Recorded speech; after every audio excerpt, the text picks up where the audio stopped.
Right, so this that we got up here is just the dialogue for scene 1, the very first scene of the game. We're not doing a dialogue today. We're actually going to jump straight in the engine and do these turn these dialogue flows into scenes. I'm excited.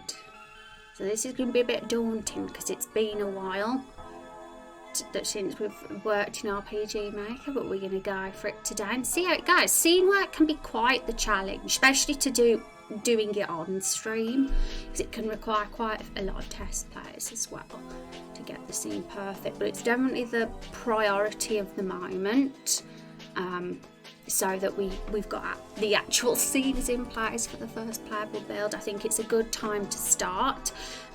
The dialogue's mostly done. There's just a few tiny like improvements and things to finish off, which I'm gonna spend tonight doing after stream, and I think a couple of hours of just looking over things, I'll be able to get the rest of that dialogue done. But scene 1 is fine. That scene's not one of the ones that need improved. It's mainly the Nigel and Fiona ones. So what we'll work on today are the 2 Carol scenes. I think we'll do scene 1 when Carol meets us, and we'll move on then to this scene with Carol here. The scene with Nigel's already done, really. This one is already in, so there's not really much to even do regarding that one, unless I do a few dialogue changes, which I might with a couple of these question dialogue boxes. But we'll focus on Carol today. I'm thinking this week, there's 2 weeks left of January, right? So I'm thinking we could spend this week implementing the scenes for main quest 1, which is everything on this page, and then next week can be main quest 2, and then once they're all done and they're good, we'll be ready to move on to the battle stuff, which has been delayed for a very long time on purpose, because I don't want to touch battle work until the scenes and story side of things are done, so I don't get all confused and overwhelmed. And hi Doshi, how you doing? It's good to see you. What tool are you using? This is Draw.io, Doshi. I use this for my dialogue plan for flowcharts. I always do dialogue planning first before jumping into the engine. What we've been working on recently quite a lot, because I've been expanding, improving our first drafts that we did last year. Much earlier last year, and what we've got now is really cool. We've got a super long scene expansion of the opening scene. It never used to be this long. It was only 2 dialogue boxes originally. Carol kind of just freaked out and then the scene was over. But now we've got a whole like proper scene going, so I'm really excited to get this implemented. I mean, if you want to see what the scene looks like originally, let's open the Twitter. Let's just have a peek. Oh, we got cute little Oliver as our avatar. He's been there for a while. I might switch it up more often. I used to switch it up daily, but then I got lazy. So he's been there for a while now. Yeah, follow me on Twitter, everybody. There'll be more on the Raindrop Chronicles Twitter in the coming weeks and months. The Steam page, the coming soon Steam page, will be on the way. Whether it'll be late January or early February, I don't know, but I am hoping it's going to be in the next few weeks when I'm able to send you that Steam page coming soon thing. So folks, you can wishlist the game. How fun. That'll certainly get announced on Twitter when it's out, as well as some screenshot Saturdays. So this scene here, folks, is the opening scene of the game, was the original opening scene of the game anyway. Basically the hero's inside Carol the Barrel, and the barrel freaks out. And what we're doing today is going to be an expansion of this scene. It's still the same. We still have Carol freaking out at you being inside her, but there's way more expansion and character development happening in this scene now, and it's setting the scene of what's happening in Lakefall as well. It's not so random anymore. Was Rex your number one? Kung asks. Yes, he was. Rex was my number one, and I was Rex's number one as well. So that was funny. Yes, it's nice to like see a review of your whole year, but yeah, people can get into the comparing mindset if you're not careful. I've noticed on Twitter everybody was posting their Twitch recaps, and it could kind of make some people feel a bit bad, I guess. But I just think that it's just disattach yourself from the whole number thing if you can. It can send you a bit crazy if your focus is how many followers you're getting or how many viewers you're getting all the time. You're both too cute. Thank you, Thank you very much. Appreciate it. You and Mr. Kung are cute too. And okay, so I wanted to show you guys what this scene was originally in the early days, so we've got something to compare it with as we work on the scene expansion today. So we've got no stuff. I've muted that hopefully. Okay, so should we hide Discord? Alright, here we go. This is what my RPG Maker looks like, because I use tiled for mapping, which means like the one drawback of tiled is that you can't actually see the map in engine. It's invisible. I have tried to get a fake image parallax background to just so it'll be easy to see, but unfortunately it crashes the engine because RPG Maker doesn't do well with large images, which is why we don't use parallax mapping anymore. We use tiles. So what I do instead is use these massive coloured rectangles to indicate where each map is. So I usually have tiled open at the same time so I can plot the coordinates correctly. But it can be a little bit of, but I get used to it in the end. I figure out where everything is. So right. So here we go. This is the event that starts the scene. So I've recently started commenting the code because I recommend it, because when you haven't opened up something for a long time, you can easily be like, what was that? What's this bit for? So I've actually thoroughly started commenting what I put everything there, and I'm gonna do that from now on. I think the idea is to let people know what you're doing. What was the context of that, Doshi? I forgot what I was talking about. I always forget the previous thing I said if 10 seconds have passed. That's me. I'm a silly Billy.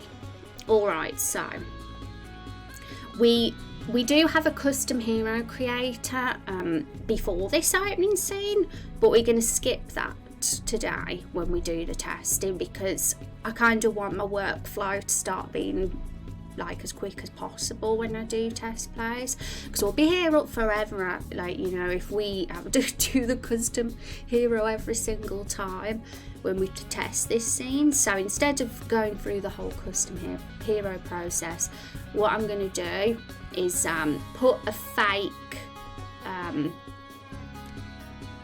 sprite sheet here of a fake hero for testing, and then we'll start the game and it'll immediately take us to this scene without us having to do the custom hero then.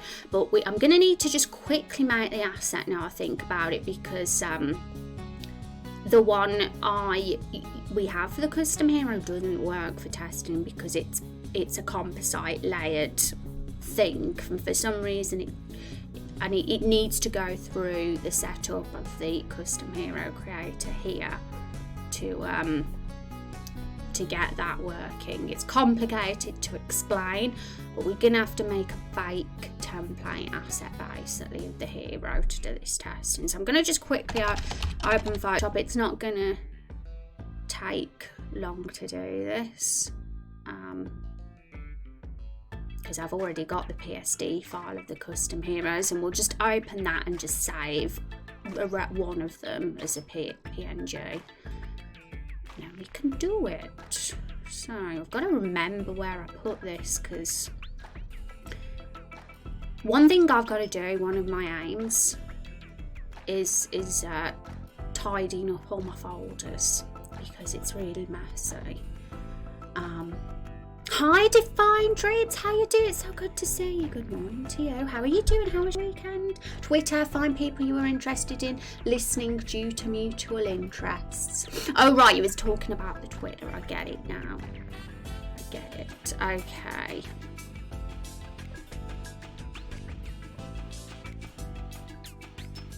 But I might start talking about Twitter, I might start doing screenshot Saturdays again once we get these scenes, like expansions, done, because I dried up with the content. I used to do screenshot Saturday quite often for a few weeks, but then I was running out of content, so I stopped doing it. But now we've recently expanded main quest 1 and 2 scenes. There's going to be more content to put for screenshot Saturdays again after this week and next week once we've done them. So we're going to try and get as much done of this opening scene as possible today involving the Carol part, but the question is, will we? Because we've expanded this scene so much, and there's a lot of ambitious animations potentially with this scene now, so it might take more time than we think. But we'll see. We'll see where we end up, because it's going to be fun to see this scene. I get excited just reading the dialogue flow diagram. So imagine watching the scene. I'm a nerd. I get excited over it. And Game Dev Extraordinaire and RPG. Oh, thank you, Divine Dreams. You flatter me. The triple threat of RPG Baker. Good morning, hi Van. How you doing? Good morning to you. I hope work's being kind to you today, because I beat him up. I'll beat up that person you were talking about. Do you do GIFs? I've tried doing GIFs, but in all honesty, they suck because they make the quality really bad. Well, what I've tried, I've tended to have problems doing screen captures of GIFs because it turns the the art into like really bad colour. Like it goes like limited colour palette and stuff, and it's like all like, what's the word, noisy. But maybe I'm doing it wrong. Maybe there is a way to do it and pull it off. I've just not done it properly. But I didn't have much last time when I tried to do GIFs. I'll just say that. But I did videos instead, like short video clips, because Twitter lets you upload video clips, and that's what that one was that I showed on my Twitter account, just of the opening scene with Carol the Barrel. That was just a short, like 20-30 second video clip, and I found it just better quality like that rather than GIFs. Most GIFs are poor, yeah, so it's a good job that Twitter's good for video as well, otherwise we'd be screwed. There's always a way around things. I have that attitude that I never like give up trying to get something to work, but it can just be a right headache trying to optimise things for social media sometimes, especially Twitter. Twitter's terrible, like compared to Instagram, which I was shocked by how good quality these sprites looked on Instagram when I uploaded them in November, the new tall sprite assets. Compared to Twitter, like when I did it on Twitter, they looked so bad that I just deleted the tweet because I was like, I'm not having that. Look, everyone will think that the game quality is the worst. But on Instagram, they look super sharp, super nice. So Twitter's images, especially for pixel art, are very poor. But they changed it recently, not recently, but in the last year or two, they changed the way they did images, like when they updated the whole profiles and UI with a new design. And it kind of screwed up with things a bit, from what I remember. GIFs to me are a fast way of putting out noise. They never look pretty, yeah. And that's when you're like an artist or a game dev or doing anything like a project that's visual and you want to show it off, you know, I can be very perfectionist in that way, that I actually want it to look as good as possible. So if it's gonna look bad, I just delete it and be like, screw that, I'm not putting it. I've been doing colourless art, so I haven't noticed anything. It's probably okay then for that, maybe. Just not good for pixel art and things from what I've seen. Maybe it's better for non-pixel art artwork. I mean, Van's an artist. Have you had bad experiences posting your stuff to Twitter? I mean, it compresses things quite badly in general, I think, but especially pixel art, and the way it like crops the images as well, the pixel art images, it really distorts them. It's like awful. Whereas Instagram doesn't do that. Funny. Get with it, Twitter. Alright, so where is this? Here it is. Custom. I've got so many PSD files that I can never find the one I'm after, but we'll get it. Bear with me today, everybody. Here it is. Here are assets.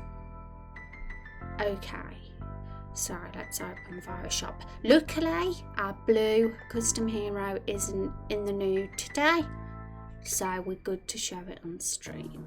I joke around. I doubt I'd get banned for just showing a blue booted, to be honest. I just joke with you all. It would be preposterous if I got banned for that.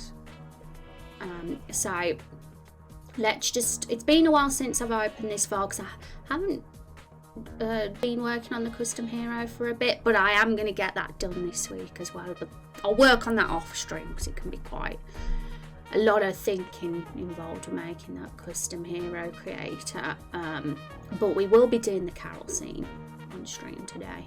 That's what we will be doing, and we just need a PNG template of the custom hero while we test this scene. So we will use, we won't have a blue one. Should we have we'll have the feminine body one for testing today, and the face, there we go, and we also have to go to the blue eyes as well, so there we go, and we'll put some hair on them.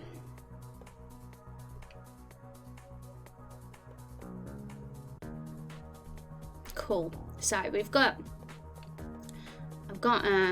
loads of layers on this PSD file of different hair and different like skin complexions and all that, but there's going to be even more, you know, when the custom hero is done. So I'm going to just save this in the right folder, image characters, and we'll call it hero template, because when we do the scene work and the scene test plays, we're skipping the custom hero creator, which means we need a fake hero. So we'll get rid of that for now. Okay, here we are again. So we just need to, there we are. Oh damn it. The image ratio is a bit not right, and I know why, because we need to do this. It does have a bit of compression. I am new to pixel art and colour art, sets limit, so I can get things done faster. That's a smart idea, just to do that. There's plenty of art and games out there that do like limited colours and art, and they're massively successful. I think not Papers, Please, but the same dev that made Papers, Please made a game after that was like, you know, it was very limited colour palette from what I remember. Grayscale pixel art is what it really is. Okay, so pixels. So I need to get my calculator out so I can get the sizing right on this sheet. So it should be 4 times 2. So 192 times 4 equals 178 and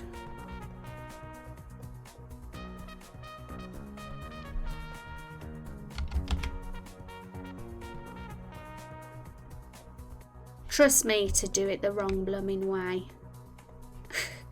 Let's do it again.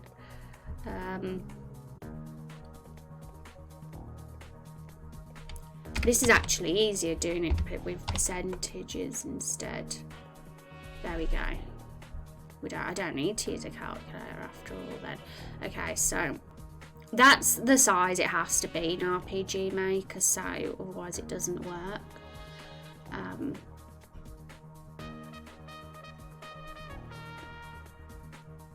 So we'll save it again and it'll work for us this time. And then we can start test play of the scene. I'm excited to do it today. I mean, I doubt we'll do it all this stream because this scene's, like I said, kind of ambitious. But we'll see what we can do.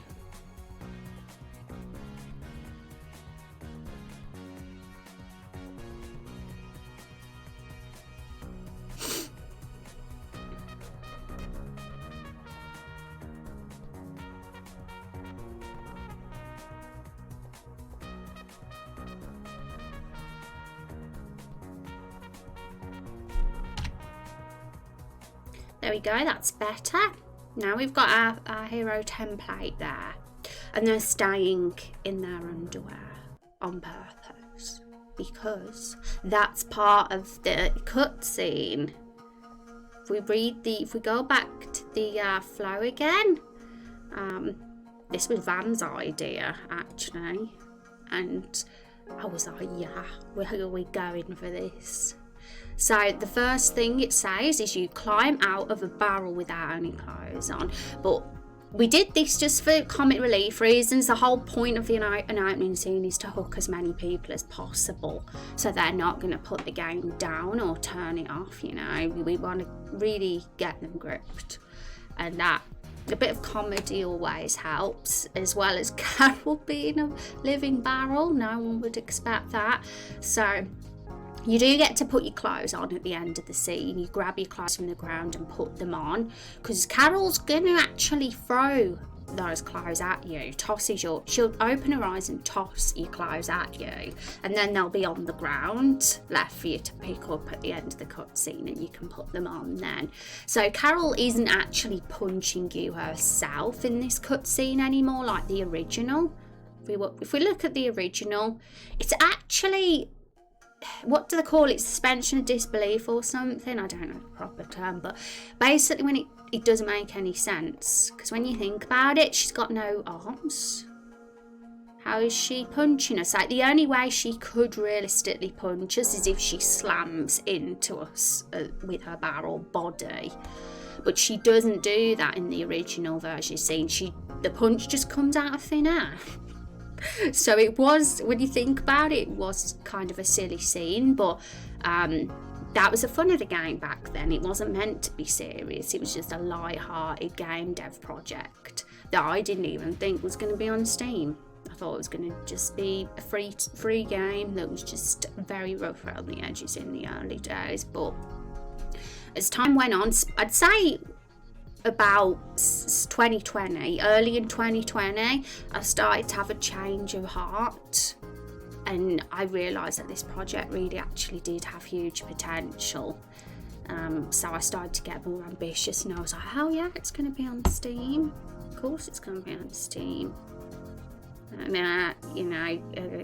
that has made me more, obviously, with that determination comes wanting to perfect things a little bit more than how it was before. So Carol now in this scene, as you'll climb out of her and then she'll chuck the clothes at you, because your clothes would have been inside the barrel as with your weapon and everything else, because you've just gone on We don't know for sure because we don't know what happened before this scene, but it can be assumed that we was on a cart journey with her somewhere and we hid in her for some reason while we were in the nude with our weapon and clothes. Or maybe we were dressed at first, but we took our clothes off once we after some time. Loads of questions. Okay, so let's go back into the engine. There we go. And yeah, we got it on auto run. I think everything's going to work fine now, so let's do a test play and see. Beautiful red squares with number 1 on them. What a lovely thing to say. Here we go, this is a better view. I've got everything muted. So we're skipping the custom hero created today because it'll take too much time. It'll take up half the scene if we have to go through all that. So we're skipping that. That's why we needed the PNG of that hero. Okay, so one thing I'm thinking immediately just looking at this is that we need to make the hero duck a little bit more inside the barrel. Because they're taller now, it kind of looks a bit silly, but I feel like we could just make them shrink a bit for that particular opening scene, so it's just their head poking out.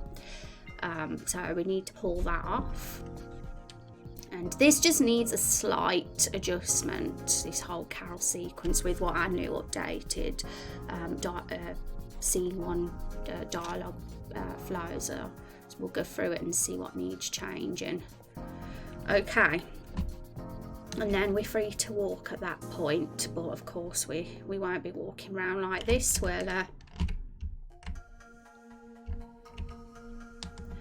have our clothes on.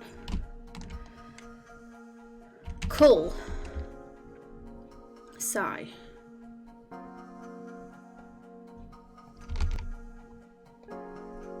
I'm going to cross Twitter off for now.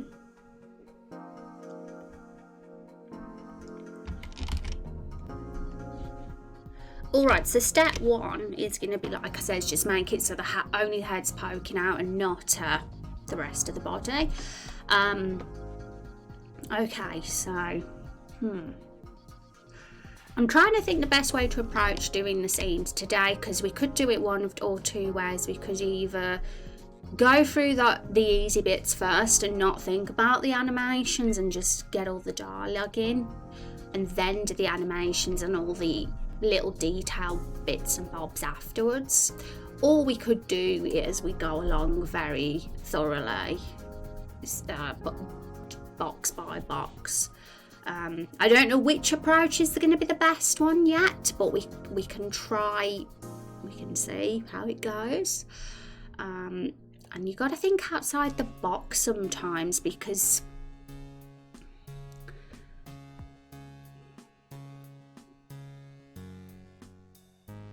we've got because this is a layered custom hero asset. Well, it will be a layered custom hero asset. It's actually quite tough to think how to do a shortened version to this character for this scene. You can't. It's not as simple as just chop part of their body off, because it's like really light. It's gonna have layers. So we're gonna have to think for a clever shortcut and a hack for this one, I think. Rag, thank you so much for that sub. I appreciate the Prime sub. That's very kind of you. Thanks for the support. Thank you very much. Let's have some hype in chat. I hope you like the bat emotes that you get now, and you also get double raindrops in chat as well. Subscribers get the double raindrops from lurking, which is always fun. So thank you very much. Appreciate it. Okay, so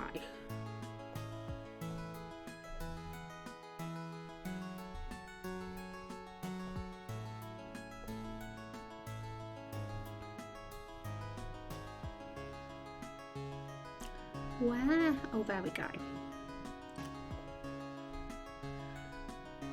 Thank you for the Height Van, great channel, yay. Oh, well, I had a question, Rag, if you don't mind me asking. Where did you find us? Because I noticed that you like Joy Daddy scored this, well, just before I went live.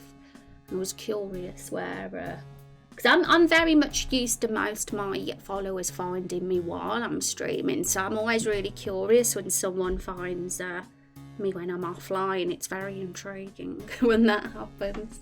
Yeah, I'm working lurking. Mondays are always busy for me. No worries, fan. I just appreciate the likes, folks.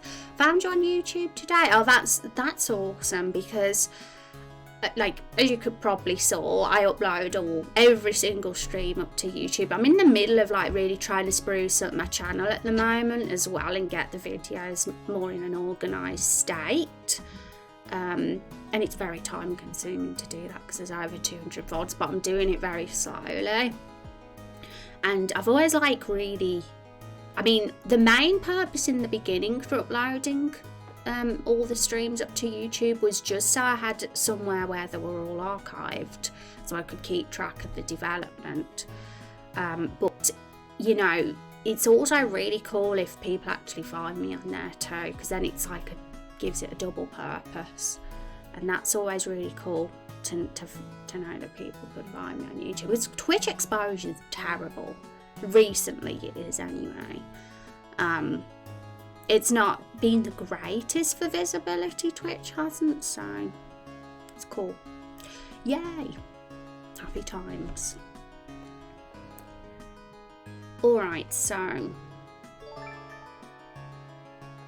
thank you for the follow. Please call in, I appreciate it. Welcome to the stream. So there's a lot of techie like things to get to put this scene into place. There's so much that goes into scene work if you want to be ambitious about it.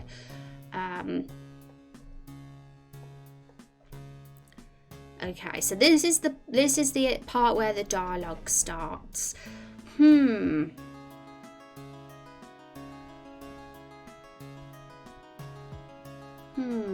I'm trying to wrap my brain around doing that, but I might have to save that bit for another time, trying to make the hero crouch down, because it's actually more it's actually a little bit harder to think of a hack than right now than I think. So we will just get into doing the dialogue and the other stuff for now. I'll just have to make a mental note about that one. So if there's, while we do this scene today, if there's anything that's like super ambitious to pull off, I'm gonna just put it to the side for now and work on that part off stream. So I should probably make notes so I'll remember what needs doing.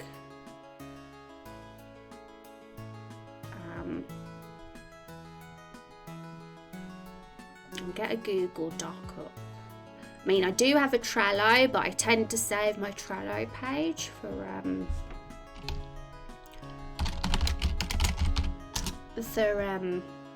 more specific things.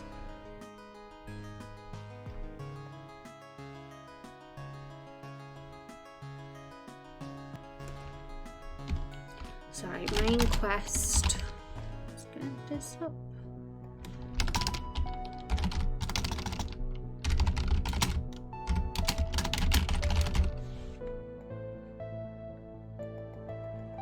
Otherwise it's like super easy to just forget about what you need to add. So make custom hero crouch down in Carol the barrel so that only their head is popping out, not their torso.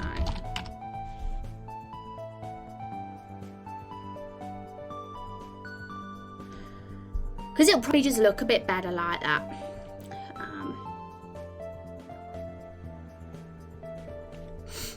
Okay, so next step. I think, okay. So you climb out of the barrel. Yeah, we got to do things a bit differently. So what I'm going to do, just in case, because we don't want to lose this scene work, just in case something goes dreadfully wrong, I'm going to copy that event and put that as turn it off, just so we've got a backup there, because it'd be a bit bad, wouldn't it, if we lost that. So, and then we'll use this one here for doing this new edited and expanded version of the scene. Hi, please, and Day Gamer, how are you doing? Hey. Corwin is good, yeah. I was thinking, what should I call you, please? And that's perfect. We'll call you Corwin. Normally, I always say the first part of someone's username, but it makes much more sense to call you that. I agree. When you can't type your own name, I know, right? I'm the same. I'm always making typos. So we're all the same, folks. Well, yay. How was your weekend, you two? Did you get up to anything nice?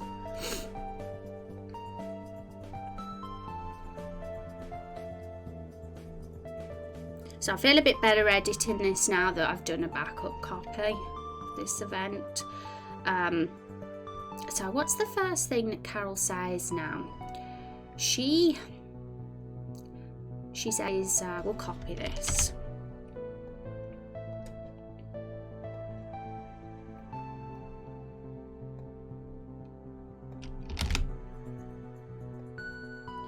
There we go. Her opening line has changed since we've done the scene expansion. When have we got her opening her eyes? Because I use scripts for my animations. I have to, because I'm super ambitious with my animations. RPG Maker's very limited in how it handles animations, so I have to use scripts to get more fancy about it. But it can be confusing what you've done, which is why I have to really comment everything.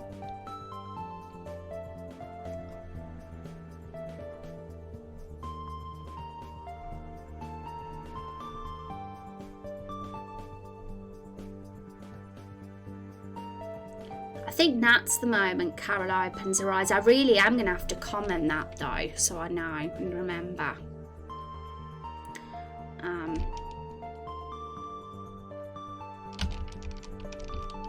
Pretty sure it is, so I'm going to comment it and say that.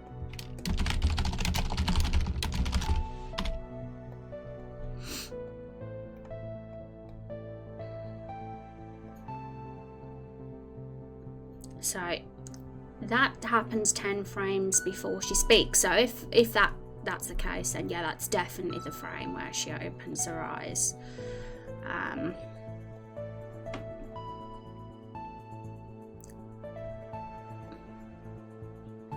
Toss his clothes at you, so we also have to toss the clothes in this somewhere here as well, and we don't have any clothes assets right yet, so we're gonna have to look for some clothes assets that we can chuck. But for now, just for quickness, we'll just get a punch in or something. A punch animation. So yeah, there it is. So this animation here, we can move there. We'll see how that goes. But we got to make the player walk first as well. There's a lot of edits to make now. I'm thinking about it, but we'll get there. It's really, really tough doing scene stuff on stream as well. I've always struggled doing scene work on stream because it requires so much thinking and like focus. But I want to try and get pro at it, so I'm practicing. It was relaxing yet productive. Lovely weekend here so far. Eldest daughter's 10 today. Oh, happy birthday! And Martin Luther King Jr. Day here in the US. Oh yeah, that's awesome. Yeah. Hi Pooh. I'm in the UK, so I don't know of the events going on over there in the States. But yeah, that's an awesome day. And I'm in Minneapolis, MN. Awesome. But happy birthday. Are you having a party or anything fun? I know that it's not easy to have the celebrations with the COVID at the moment, but you know, something low-key is still good.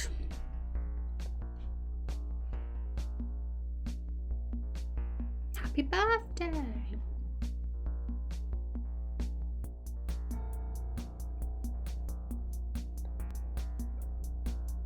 Okay, so I'm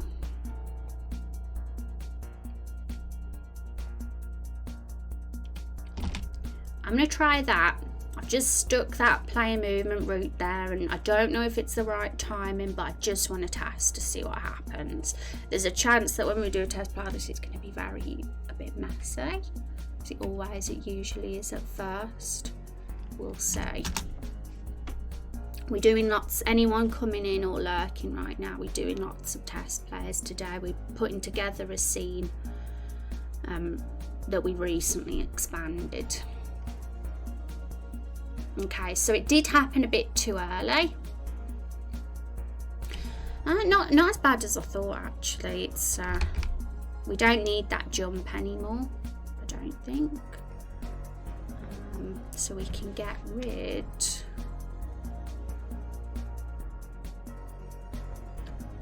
of that. But what we should probably do is split this wait time. Have that as 640 frames and we'll have that as 80 frames and we'll see how that goes.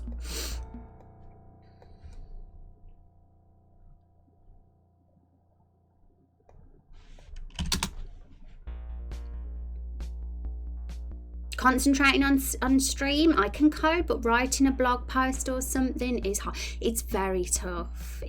Certain things are really cool and easy to do on stream, but other things are really I always find like doing chatty streams, like, you know, when you come up with ideas and brainstorm and write together and collaborate. When I do my collaboration streams, we chat, those are the easiest things, like discussion streams, but actually doing the actual development and the work that requires focus is the stuff that's the hard bit.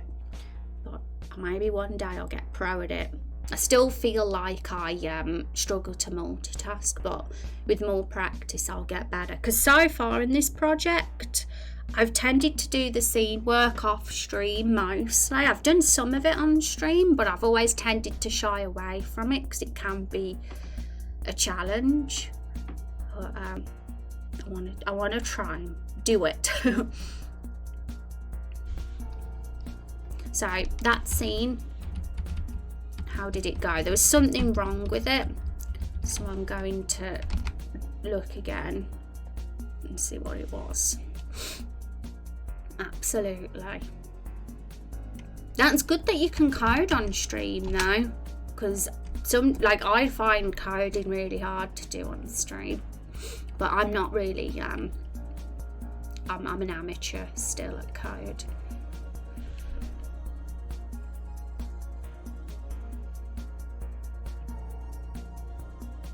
Okay.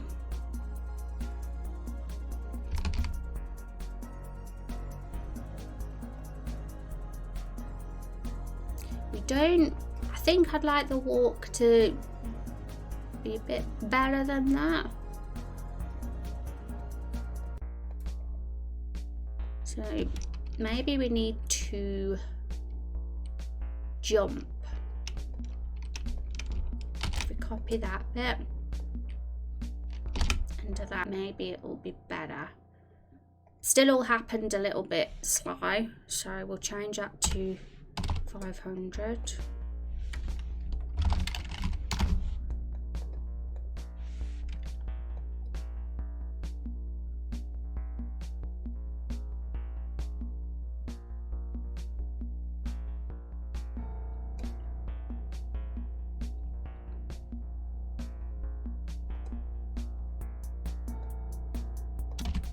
Delete that. We'll see how that goes. I just like to talk to myself while I'm coding. Perfect for me, really. Yeah, that's what I always do. I always just ramble to myself while doing these streams.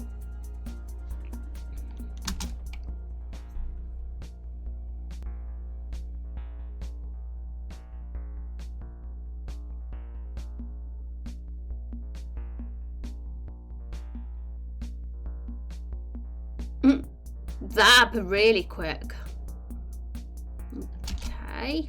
Okay, so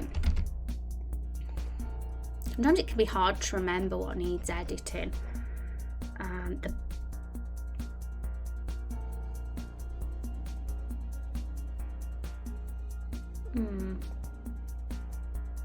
So she can't say that twice. Also, that needs to go there and that needs to be deleted.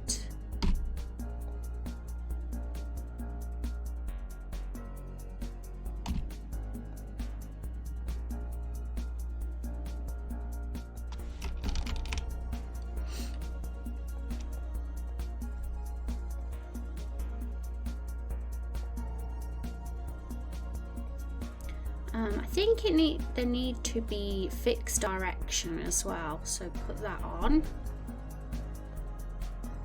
and we'll make the speed slower as well, see if that makes a difference, because it seemed to happen super fast.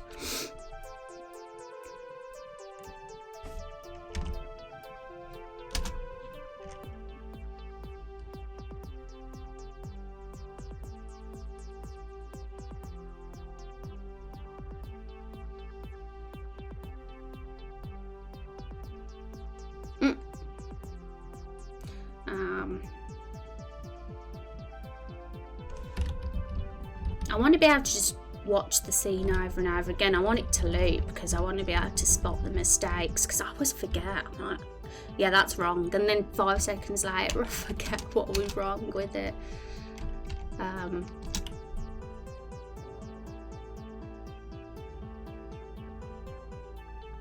Okay,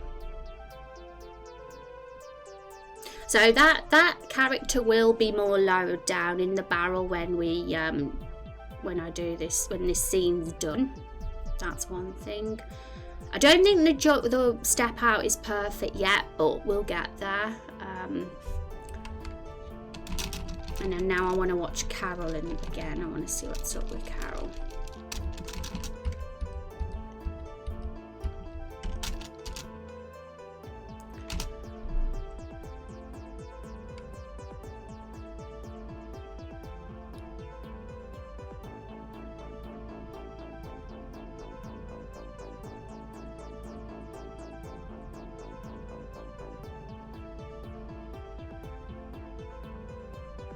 Okay, so let's get them clothes assets. I think it's going to be a lot better when we actually see the clothes hitting us. So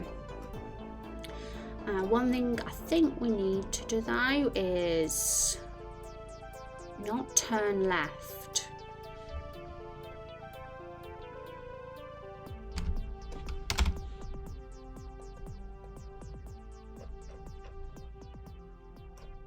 Now that should have us facing down, and it might look better when we climb out the barrel if we don't turn left straight after, because it kind of looked a little bit odd when we turned left. This sweater's super cozy, everyone. I love it. It's my new favourite item of clothing.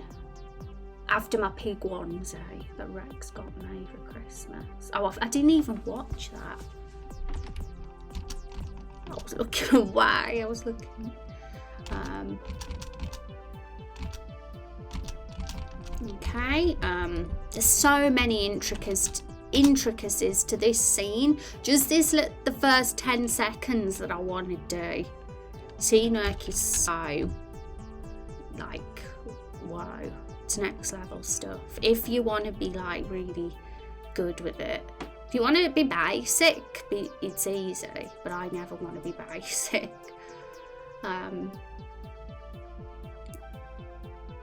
Okay, so the wait is a bit long for when Carol opens her eyes, I think. And I think the hero does need to look at Carol and Faye's right when they get, because it's a bit weird that they're not looking, so that's one thing that we need to do. Okay, so at this point,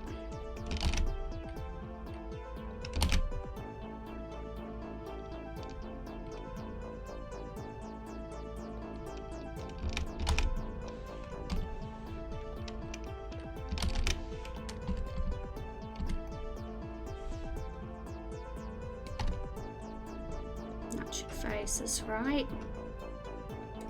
Cool. And we'll make this way a bit shorter. Let's watch that. We'll watch that one more time and then we'll get some clothes assets.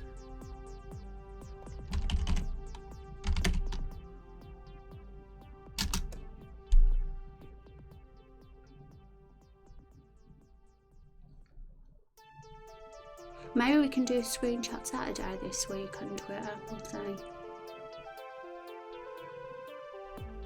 Part of me wants to wait till I've got like loads of scenes before I start posting again, we'll see. Okay, so we'll, I think that was a bit better, but not 100% perfect. But let's go on the Google.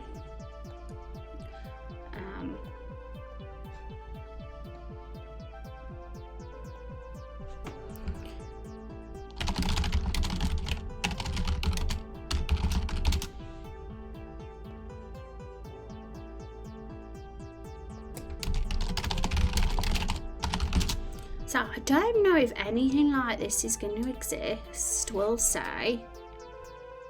Yeah, what I'm after is that accepting asset version and only like 1 or 2 like layers of clothing that are folded up. Folded clothing.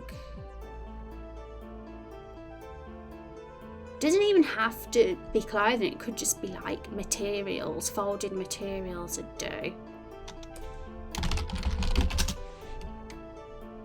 I'm sure there'd be assets like this that we could have. Even if we have to do an edit and recolouring, which we will because we'll have to colour it after what the hunter and warrior clothing assets are.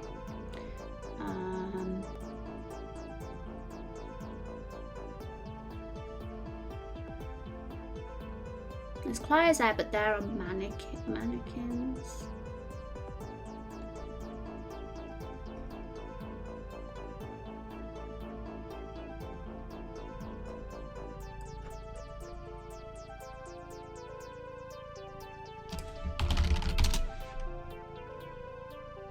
Folded sheets. Okay, what's this? I think we're getting closer to what we're after.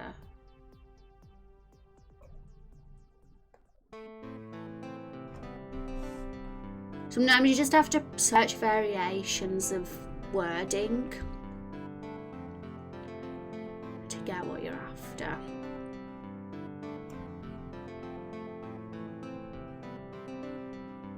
Hi S Putarado, I hope I've said your name right. What's happening? I've seen your Twitch channel. Yeah, stream 224. I'm about to zone a call over live for your stream. Are you a bot?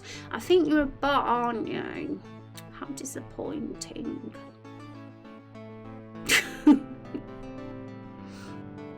Maybe I'm wrong, maybe you're real. I'm actually really confused because these bots nowadays are more human-like.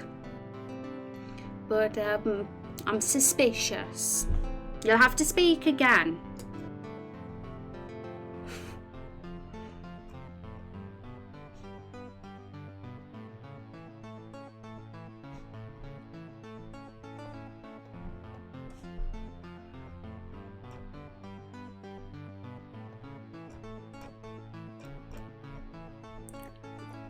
Okay, here we are.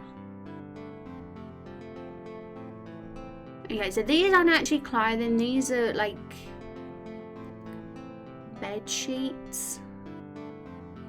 These ones here, but if we can't get anything like accurate, that's probably the best thing the closest thing we've got to the clothing might be. But I am going to have another quick search. I'm not going to spend all stream looking for this though, because we've got a scene to be getting on with.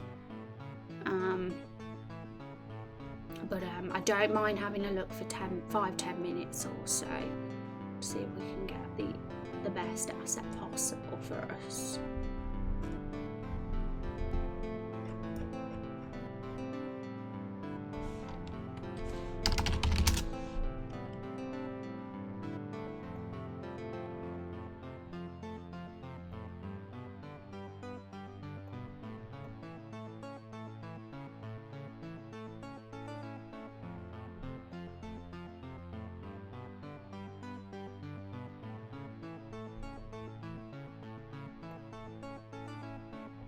I'm hungry already.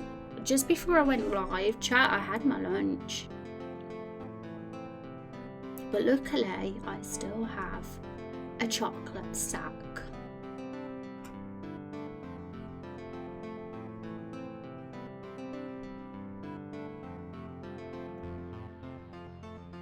There's so many assets here that I'm worried I'll look and miss some that are actually perfect. But I think the ones that I found first are the best thing you're gonna get, maybe. We'll just have to do a recolor though, so they match with the actual outfit.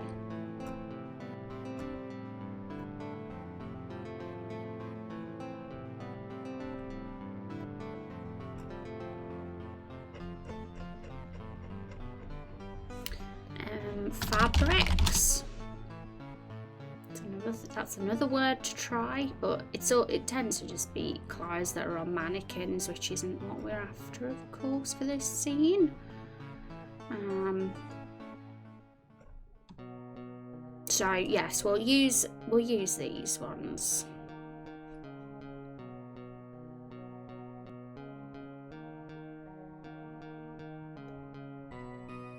Okay, so save. We'll bring these into Photoshop.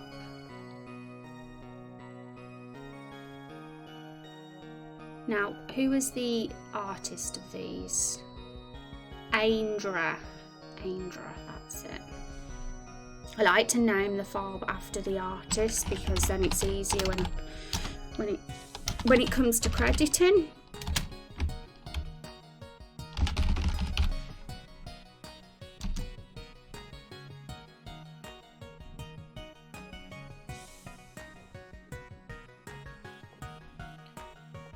Okay, so let's open up that. Oh damn it, I've gone and opened up Browsing Bridge instead of open. Now Creative Cloud's gonna come up and be a butt face.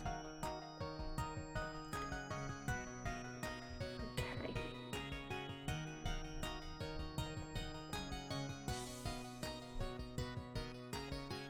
Here we go. Alright, so they'll do for now. Even if I find improved ones over time, these ones here will do for now. I think that one will be fine.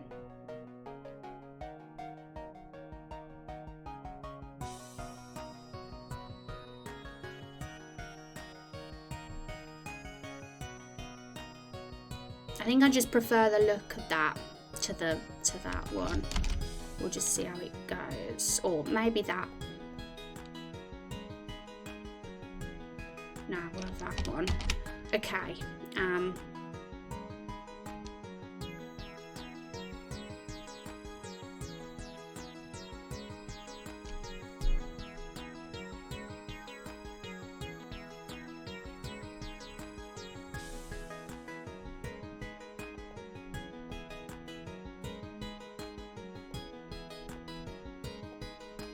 So I'm going to want to open up one of our current tile sheets that we currently use.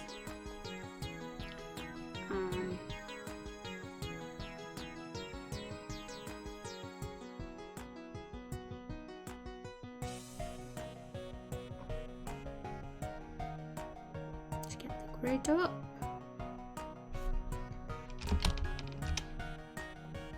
Just pop them here for now. So we've got 2 classes that you can be as the player in the game right now. We have talked about adding a 3rd, but that will be in a future playable build.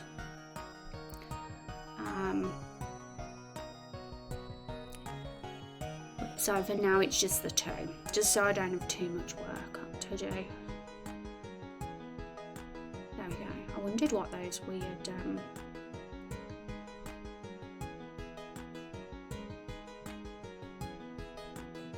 bits were. There we go. Okay, so to get the right colours, we'll need to find our costumes, our outfits, but we'll just have to get, for now, the old custom hero assets. We used to have the small default chibi sprites originally, but we recently changed to taller sprites because it fits with the theme of the game better. But we will still be using the same colour of outfits, I'd say, so we'll get a colour picker. We'll just copy and paste them for now. And the warrior outfit is this one.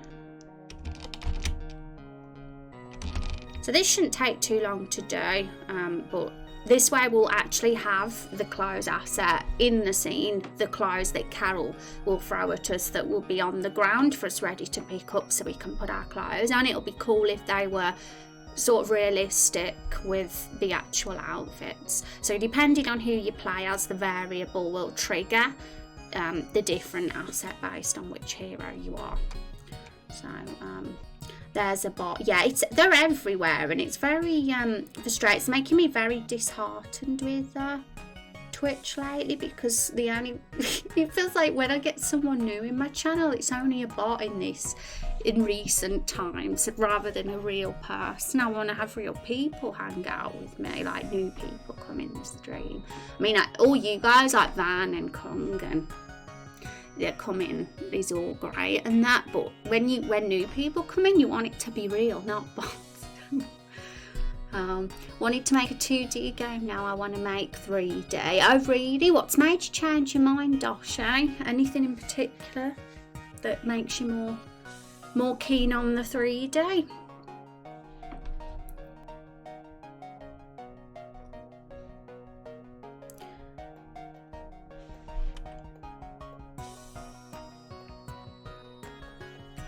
Okay, so this is going to be interesting to do because there's a lot of colours on that, surprisingly. If it was only 2-3 colours, it'd be easy to just use the paint bucket tool, but because there's so many colours on that, we might have to do it this way instead. Selective colour.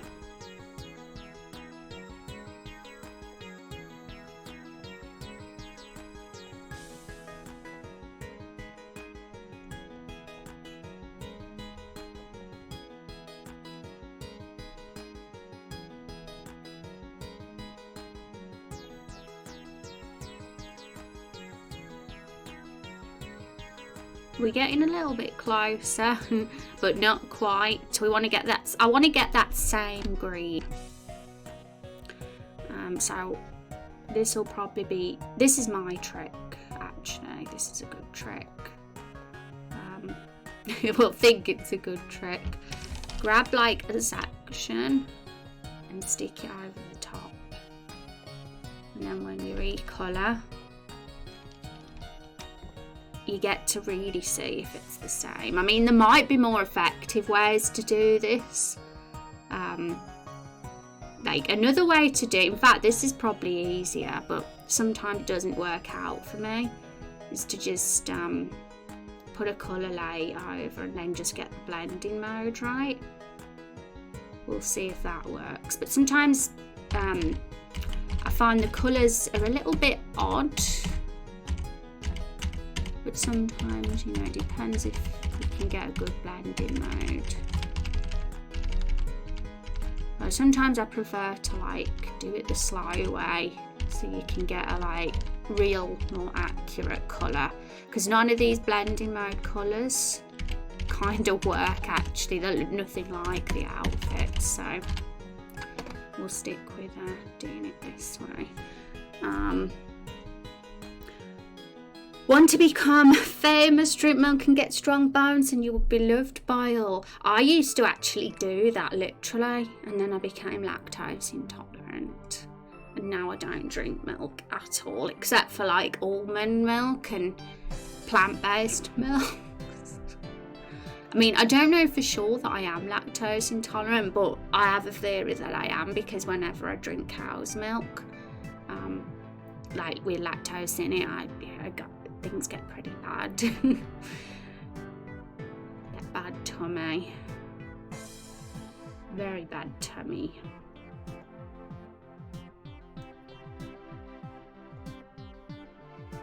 And you know what? This isn't working out either. Sometimes when it comes to recolouring, it can be difficult to get the most effective way to do it, but I'm going to try another way.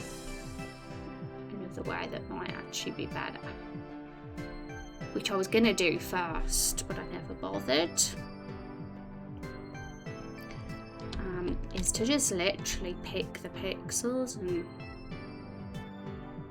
colour it.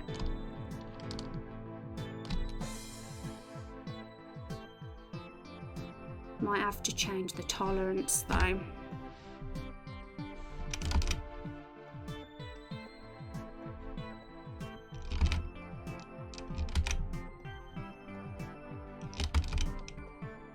Yeah, so as you can see, there's actually more colours in this than you'd think, which is why I was not wanting to do this method at first, because there's actually a lot of colours.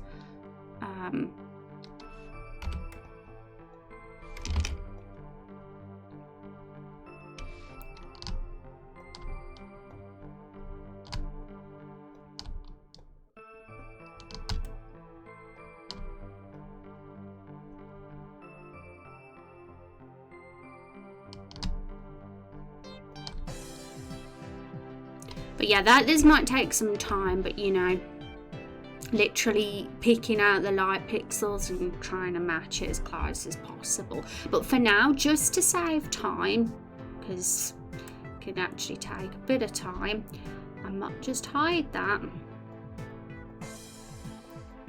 And we'll just save it like this for now and just use the asset like this as it is. And when it gets to the polishing stage, I'll do the recolouring then. So just save that tile set. Back to RPG Maker. Now, the section where Carol hits us, which is here, we also need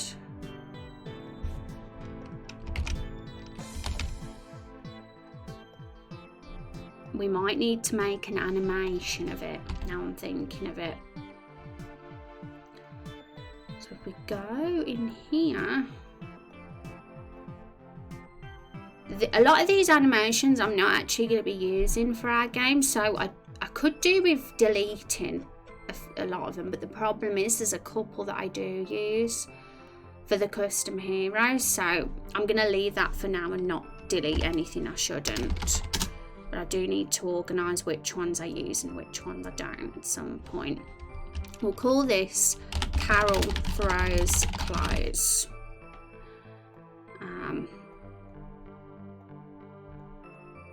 Oh yeah, if this is the case, if we do it as an animation, we shouldn't really have it on a tile set, we should have it on an animation sheet instead. So let's just open sheet. Pick another one that isn't so big.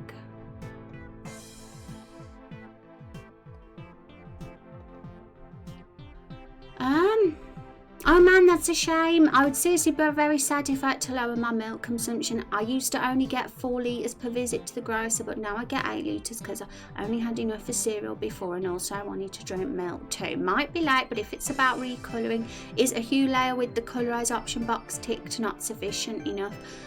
Yeah, I'm just like fussy silent, because when I recolour I like it to look the exact same if I can. And sometimes doing like the hue colouring, the green, you can get the green, I could get that green close, but it wouldn't be exact. I like it pixel to pixel to be exact, because I'm a fuss part, and I find that it's decently powerful, assuming this is Photoshop. Yeah, it is Photoshop. I mean, it just takes a bit of messing about. I tend to have like 3 or 4 different recolouring methods I go for, but sometimes like some work better than others depending on what it is you want to recolour. Okay, image animations. Okay,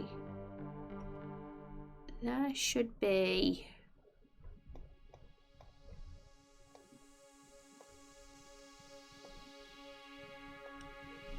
looking for. I can't find it anywhere.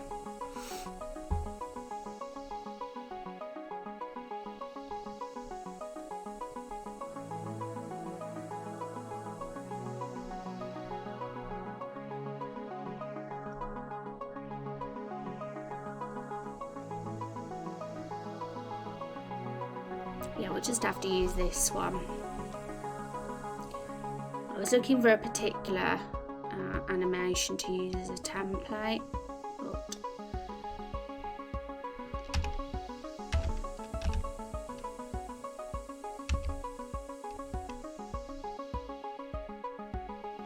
so this is easy. We don't even have to be fancy about this. We can literally just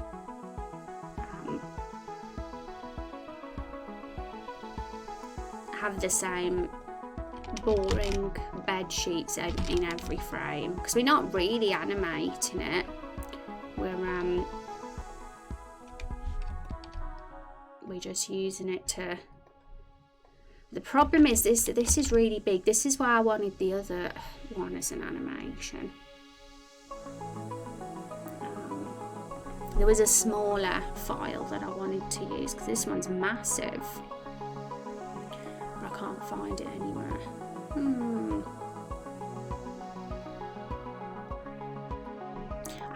It was the same one we used for the Fiona Buckington scene in the cabin. She throws a fish at the hero, and that was the perfect template for this. Because we're going about the animation in the same way. We don't want an actual battle animation.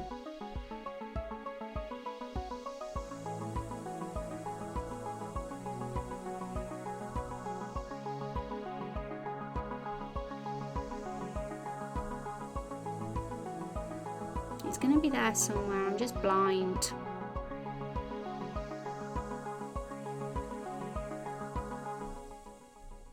And there's so many animations that I can't find it.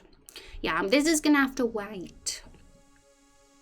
Now we're going to have to leave this and get into what matters right now. That's why it seemed like it was challenging, because there's just so many little bits and bobs to it. It's like there's like 50 things to do at once. Hello there, hi Scouting Night, how you doing today? It's good to see you. Happy Monday.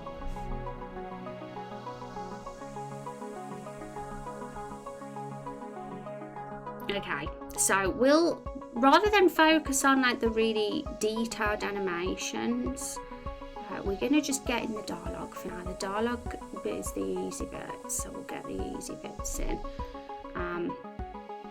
Okay.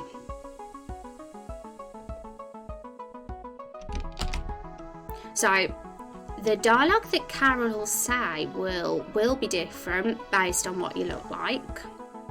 So I've just copied this one for now, but there will be a variable there when the custom hero assets are 100% in. But we'll use this one for now.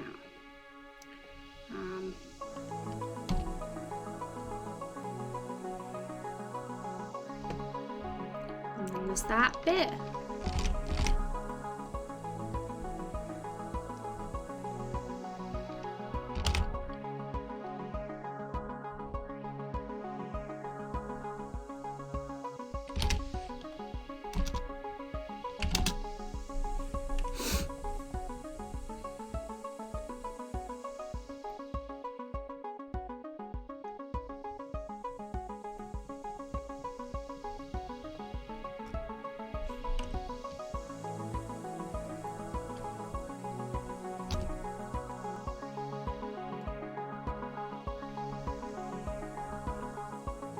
Okay, so the first part's all in there, and the original scene, it finishes there, so this is where we really expand on it now.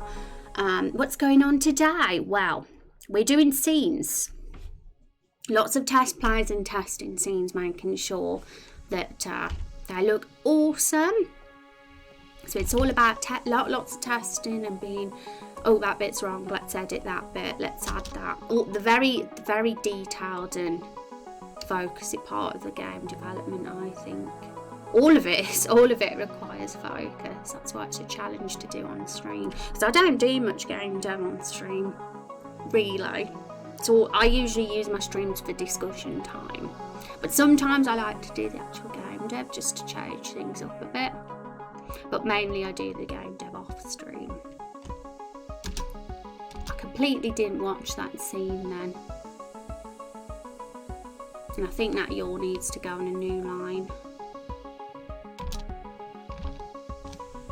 Okay, so let's watch it again because I did miss half the scene.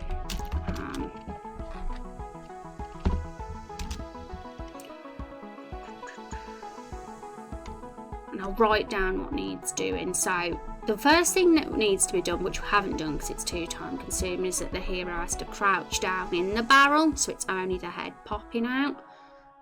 Okay, they turn around a little bit too early, so that needs changing.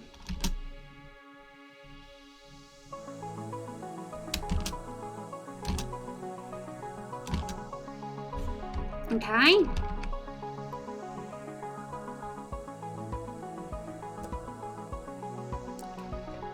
So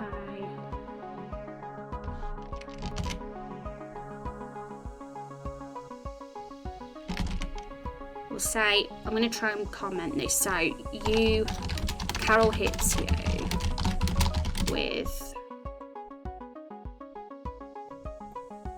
Carol tosses your clothes at you.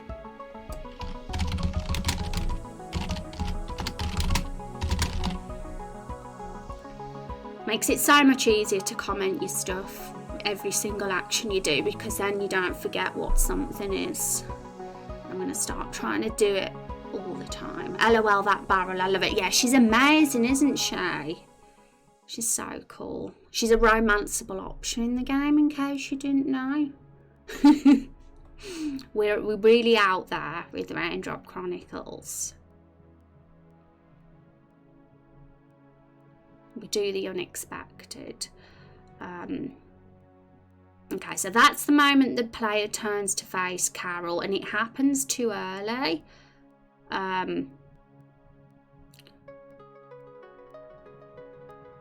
Really what we need is a wait between the moment we get hit and the moment we turn. So let's have that as 60 frames and see the difference that makes.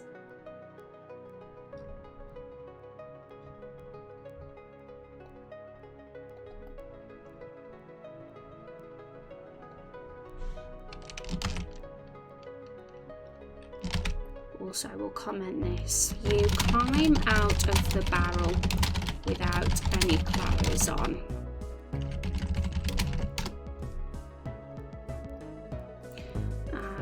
And that's the oh my god, doing it this way, like commenting every single thing, it's gonna just make this so much easier when I look back on it.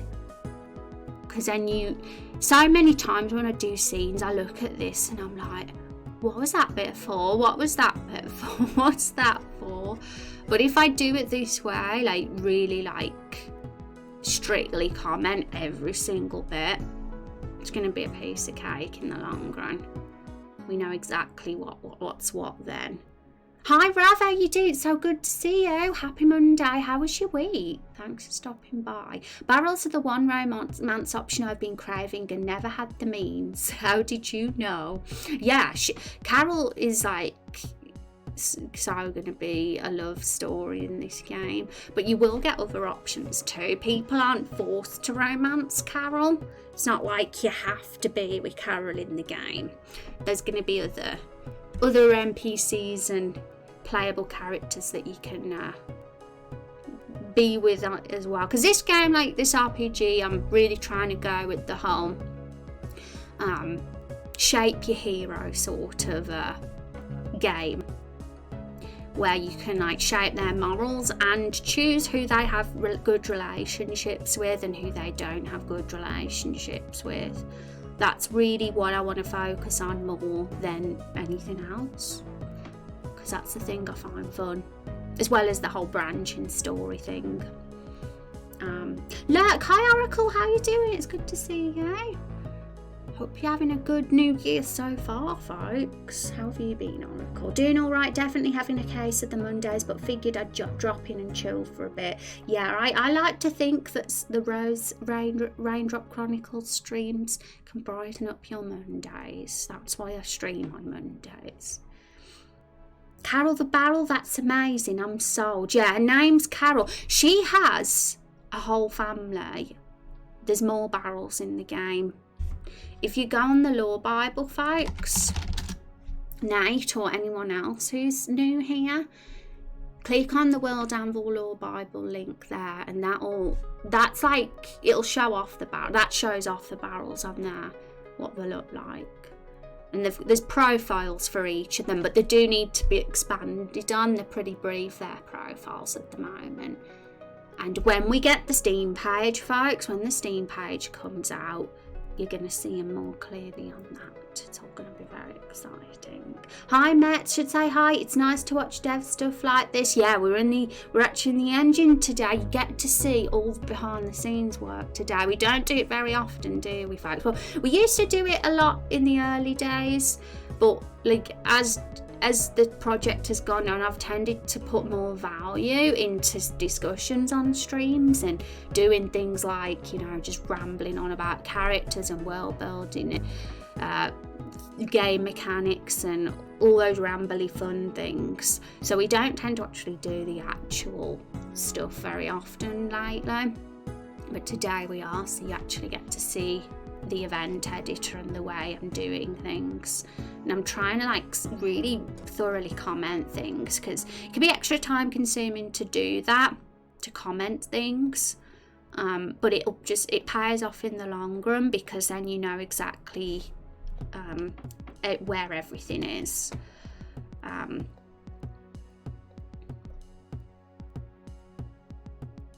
Okay, so let's watch it again. We'll do another test play. Also, Matt, I mean, I don't know if you were still confused what name you wanted for your character, because you had a few ideas I saw you say in the Discord. If you can't decide between a few names, we can do a poll and put it in our polls channel.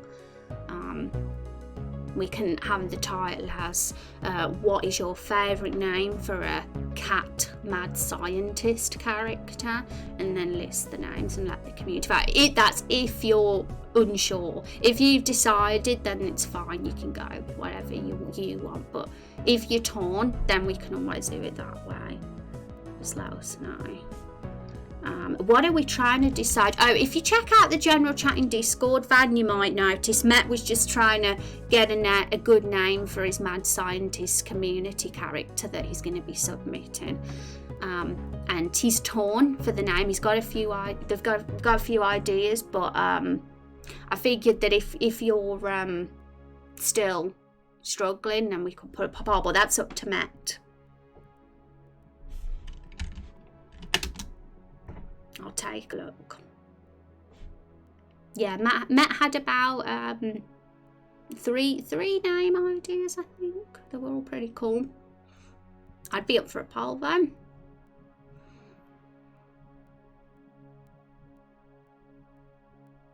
Okay, so I'm going to watch this scene again because something was wrong with it. But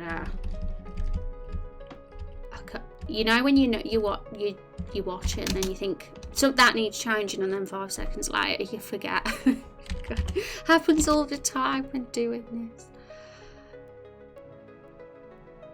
Okay, let's watch it again. I have to watch it like 10 times to realise what needs changing sometimes. Okay, so one thing I think needs doing is that when the player gets hit with the close, which we haven't animated yet because we haven't got the asset finished, but we will. I think they need to do a little jump maybe, rather than just not react.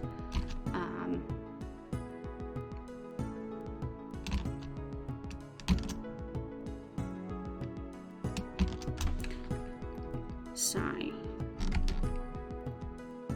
I would really like to get the majority of this scene mapped out though today, at least the Doesn't have to be perfection or like perfectly animated right now, but I would like to get the rest of it in. I would. Okay. So, Carol, this is the bit when the clouds get tossed, so I think what we need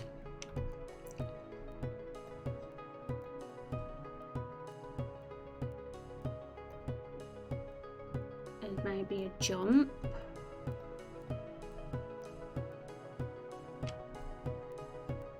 No, we don't need the +1, it can just be 0, 0, I think.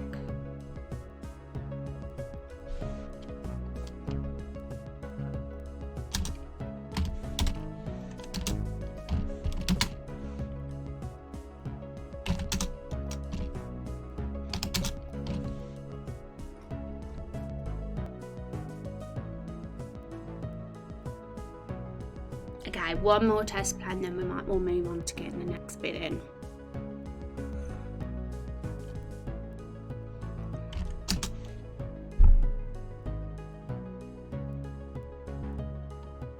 When we start a new game properly, this won't be the thing you see first. You'll get the custom hero first, creator, but obviously we don't have to do all that when we're testing the scene. She really rips into us.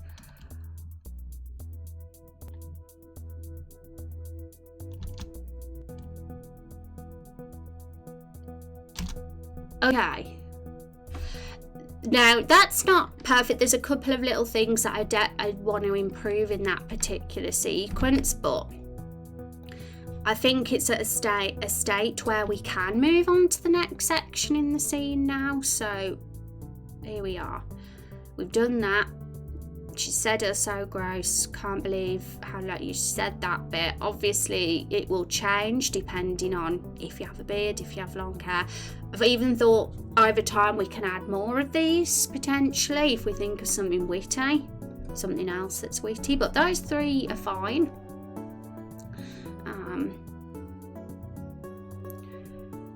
And here we are. You grab your weapon from the barrel, you put it on your back and start walking away. Okay, so that's an animation, so we'll save that for another time because that could take up the rest of the stream today. But we'll get the dialogue in. So, but okay. Now let's get that in then. So.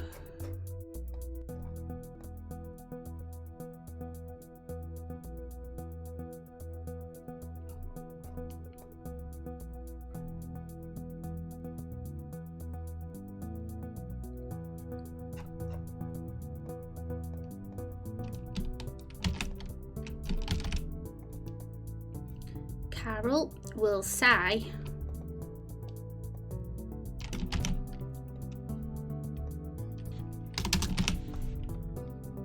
that, so we'll get that bit in, and then she says something different depending on whether you're a warrior or a hunter. So I'm going to pretend we're a warrior for now. Of course, this scene will get the variables in the set, but it's kind of in fact we could get the variables in now. It wouldn't be too difficult to do, but I don't know if I've got the class thing set up yet. But how we'd go about it is, where is it, common events, here we go. So for example with the hair bit, we'd just have an if statement. No, we wouldn't. Yeah, we would have if variable hairstyle equals 1 then, and then it would all, yeah, it would kind of be as an if statement, yeah. But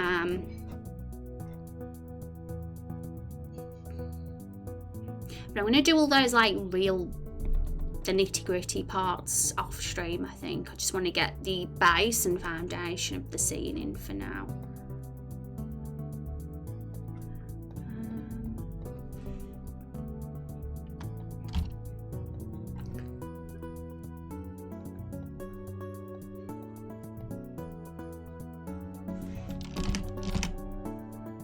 then she says, though if I had someone with one of those, they could help me find my, and then she gets interrupted.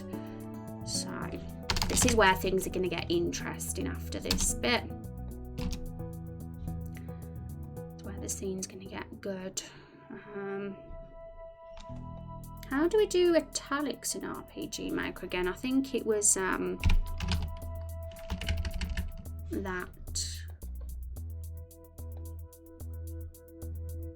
I'm going to have to review another dialogue to remind myself. Check the Fiona Bookington scene.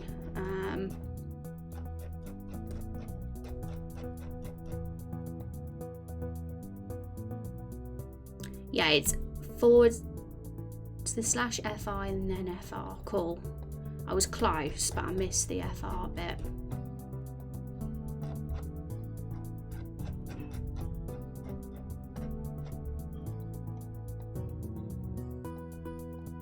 So that'll just put those in italics.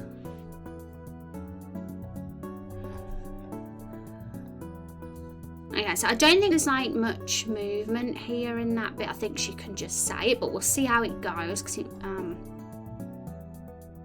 oh, we need to make the player move. What we'll do is this.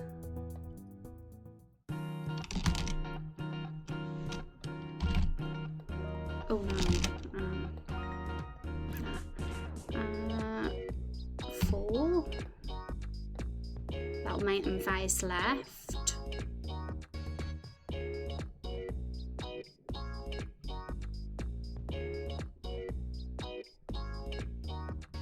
We could easily just use these proper movement commands rather than the script, but I think because so many of the animations are going to be quite complex, it's probably better to stick to the scripts for consistency. We'll see how it goes.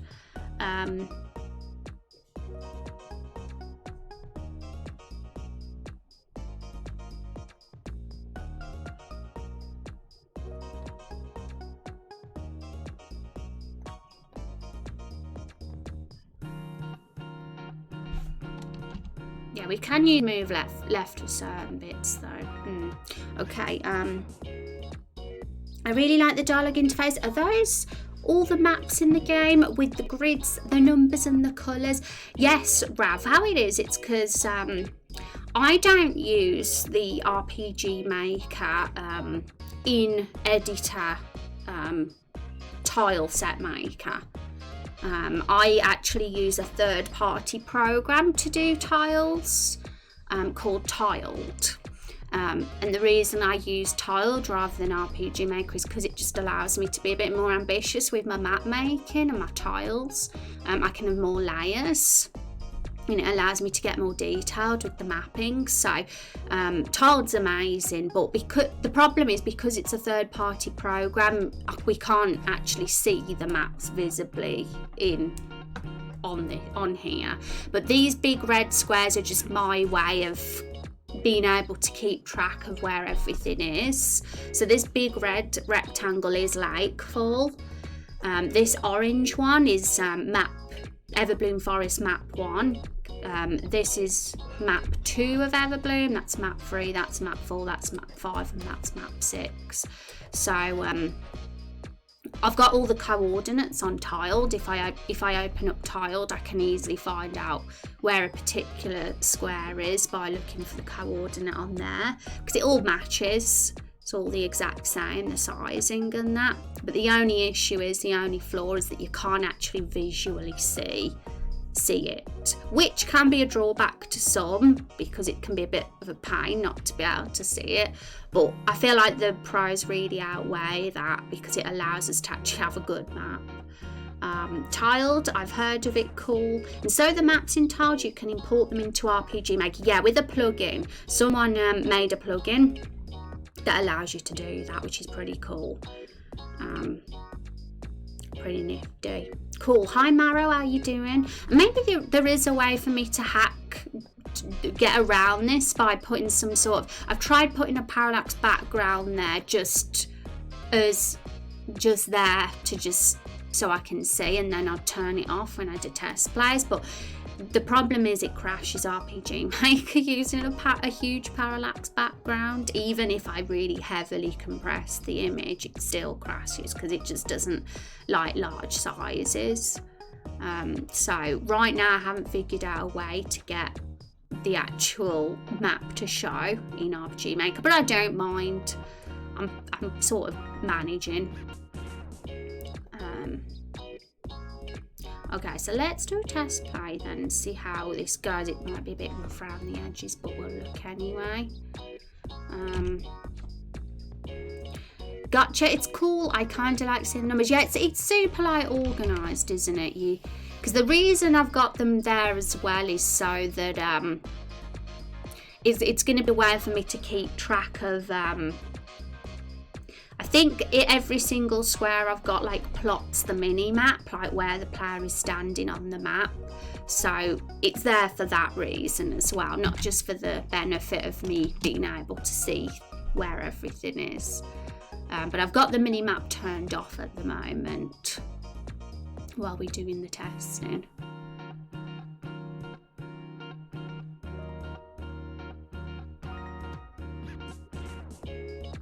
Yeah, I think some of the timing is a bit off on that bit, but that's something I can kind of just figure out and mess about with afterwards. I feel like Carol takes a bit long to show her face, and when she does show her face, she throws the thing at us too fast.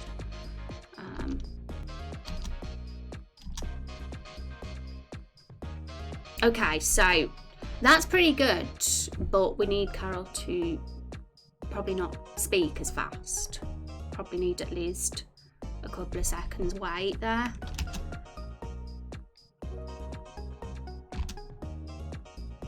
Okay, that dialogue box needs moving up a bit with that text. Okay, not too bad though. Not as rough as I thought it was going to be.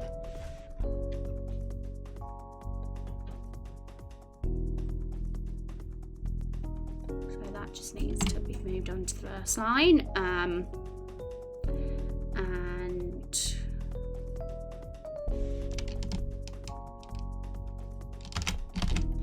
we'll say 220 frames.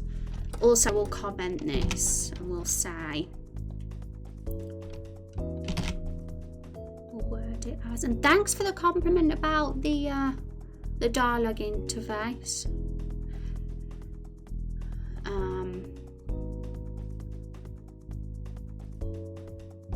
You start walking away. We'll just word that as that.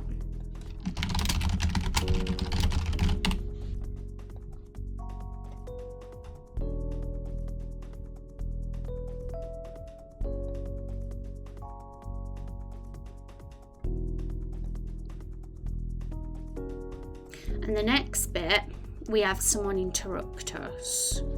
This mystery NPC here.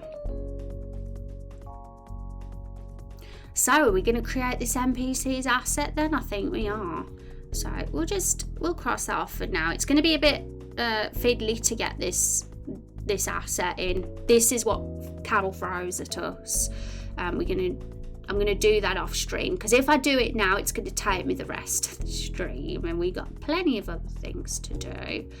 So, but this is a quick job. This job we're going to do now with this NPC, and plus we need to do it. This is going to be the fun bit. This is where the scene gets fun. Hi, Careless Handsome. How's your stream going? Not too bad. I'm doing some scene work today. You know, all that dialogue we've been working on the last several streams, the expansions of all the scenes we've been doing. Well, it's time to finally implement it all in RPG Maker. So that's what we're doing today. This week I'm going to be focusing on getting Main Quest 1 in. And next week it's going to be about getting Main Quest 2 in, which, as you probably know, folks, a lot of the scenes are already done, because that's how you've been able to see it on the trailers and on Screenshot Saturdays. But in the last few weeks, couple of months, we've really got more ambitious with some of these scenes and they've been expanded, particularly the ones with Carol. And then we've got the recent scene where we had the fruits either die or escape, and that needs implementing too. So the rest of the month's going to be about getting all that scene work finalised, so that we've got all the scene work ready for the first playable build at least. And that's exciting, it is. Everybody's seen all my secrets today and what my workflow and process is like. Okay, so what we're going to do then, I've got a plan.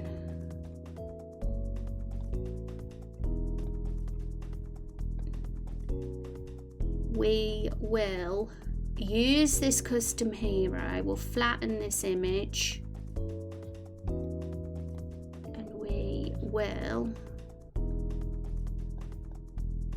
I just hope I don't overwrite it, we will turn it into a silhouette, and this can be our mystery NPC that we have not yet named or created yet, the one that that you'll see when we do this scene. If you've looked at the flow diagrams on our Lore Bible, you'll already know what this NPC's role is, but if you don't, you'll see very soon. So we'll call this NPC Lakefall question mark walk. I don't think it's gonna let us save a file with question marks in it, unfortunately, so we'll call them unknown NPC or unnamed character. Yeah, unnamed character we'll call it, the file. But then we'll get that back. We don't want to actually save that file, we want our layered assets back. Okay, so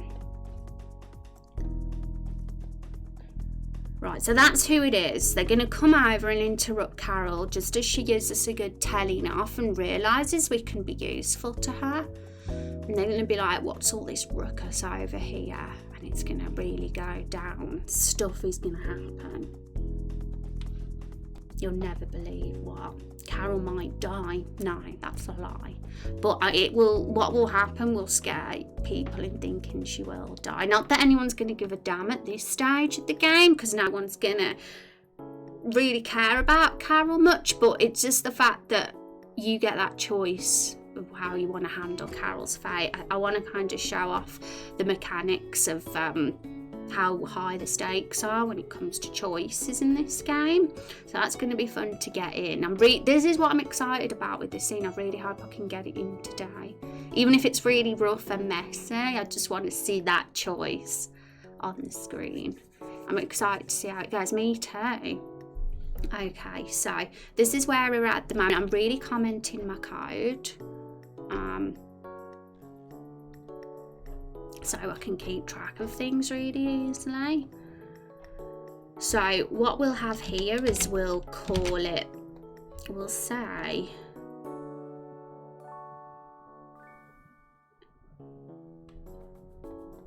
question mark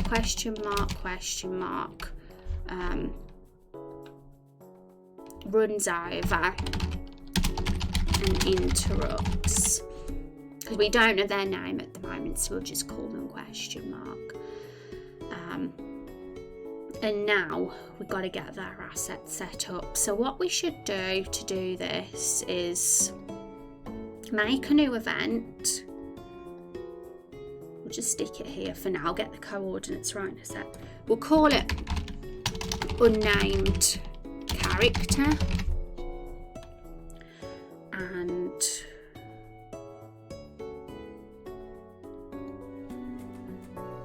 there we go, there they are.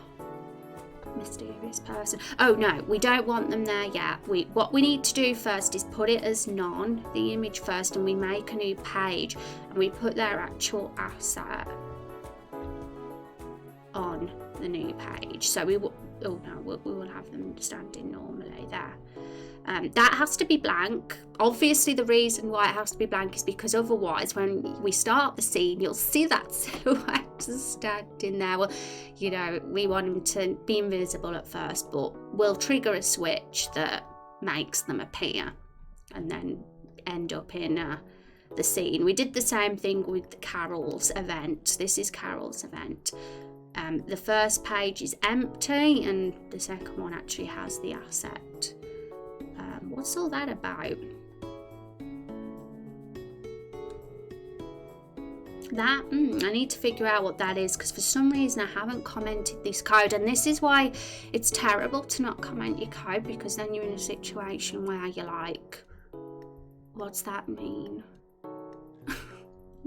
So I've got to really get in the habit of that. And I'm going to do the same for that. I'm going to name that as this event is the currently unnamed MP character in lake form. Eventually, when the time comes, we'll be deciding this character together and we'll be figuring out who they are, what they look like, what their name is, and what their job is in Lakefall, and what their sort of beliefs and quirks and fears and desires and all that stuff are as well. But for now they're just an unknown character whose purpose is just to like set this scene that's about to happen. So we will put them, I don't know where the best place is for them right now. I'm imagining we should really open tiled so we get to see the map thoroughly. So here's tiled. So this is where it all goes down, the scene. Carol's here, we're here. I feel like the best place for them to come would either be from the south or from this side, but maybe from the south, because if they come from this side they would have seen Carol. I think the fact that they come from the south and then turn the corner fits better, and then at the moment they turn the corner would be when Carol panics and hides. So maybe we should do it like that. I feel like that would fit. So if that's the case, the coordinate that we need is let's say they're here, 16559. So we find the coordinate in tiled, which is super easy because it says, and then we just find that matching. We find that matching coordinate in RPG Maker, so it's there. This here, where I've just put that event, is this. Well, you haven't seen me put it there, but this here, where I've got the arrow, is that. So it's not too bad, you know. It looks like it could be a pain in the ass to not be able to see the map in the engine, but as long as you have tiled open at the same time, it's not too bad. What positioning your events and things. So there they are, and we just need to set it up so they come to us. I think there's a script I've got that lets you do that. Let me just quickly look which one it is. Raindrops, you're a trickle and a shower, you two. I believe in you. I think you're going to get all the raindrops over time.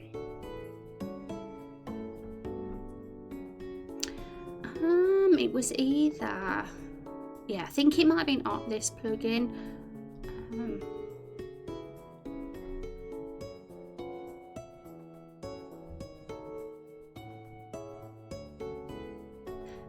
Move. Maybe it wasn't that one. Maybe it was, because I've got two move plugins. There's this one too.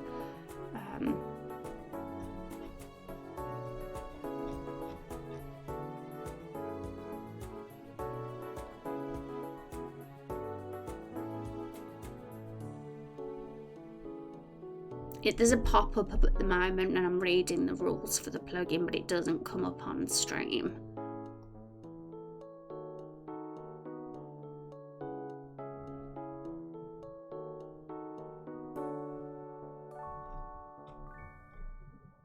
I think this might be the one we need.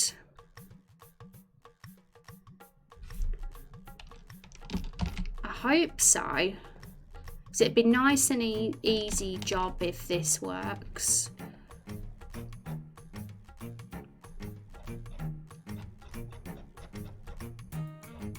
So we need the movement route, and it's the event unnamed character,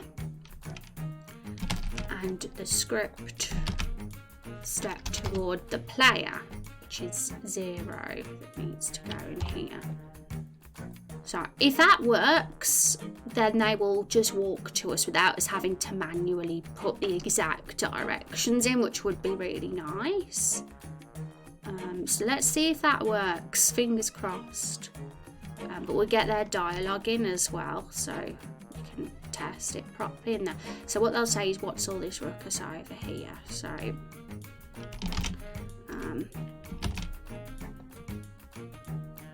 we'll not give them a face set for now because we haven't made them.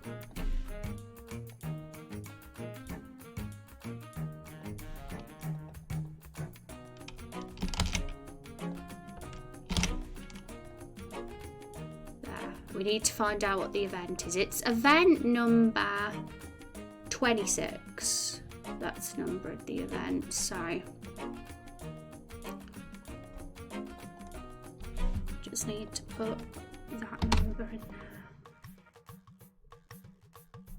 there. Okay, so all going well. That NPC will come up to us now.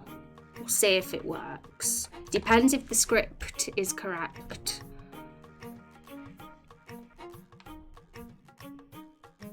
I like watching the cutscene making brochures. Yeah, it's very, I was saying earlier on, just when stream started, I was saying how hard it is to do that on stream. It's always been a struggle for me doing scenes on stream because it requires so much focus and there's so many little bits and bobs to put together. Like, I could make a list of things that need doing that's like super long in just the first 50 seconds of the scene, and there's so many like little test plays and seeing all if it's working, and it requires an obscene amount of focus doing scene work, so it has always been really difficult. They shouldn't be showing that silhouette, shouldn't be visible, but I've wanted to try doing it because I think it'd be fun, even though it's very challenging.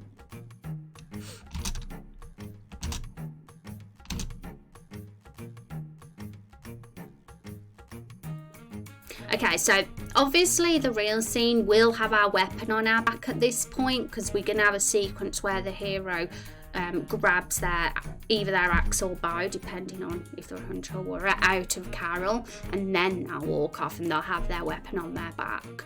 But that would be kind of time consuming to animate this stream. It would have took the rest of the stream to do that, so I've left that bit for now. But just imagine that there's a weapon on the back, because there's no context to what Carol's saying at the moment. Right, so that's not worked. They were meant to walk up to us, so let's get that fixed. So for some reason they were showing they were visible and they shouldn't have been, and I think I know why. We did it wrong. I did it wrong, should I say. We need to have a self switch and we didn't. So what we need to do is put that self switch B and turn the self switch on. When we did it with Carol, we says this script turns on self switch A of event 24. God, wow, I got very specific about that comment.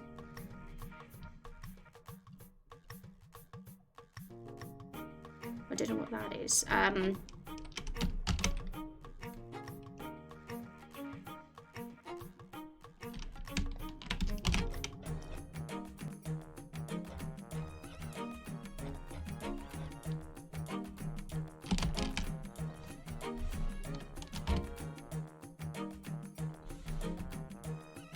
So it was event 26, I think I remember, and south switch B.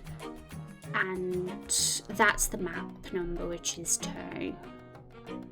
So this script turns on south switch B of event 26.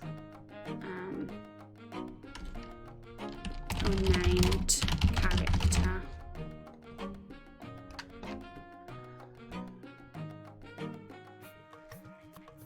So that should be fine. That should get rid of the silhouette appearing at the start of the scene. But now we got to figure out the script. Why the script didn't work. So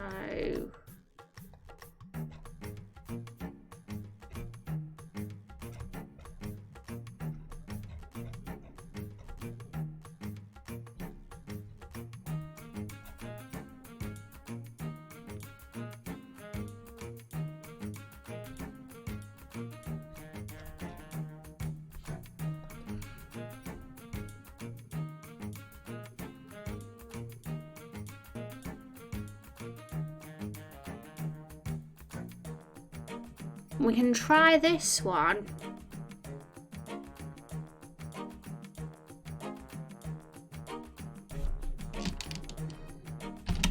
This is a different plugin, but this might do the job better.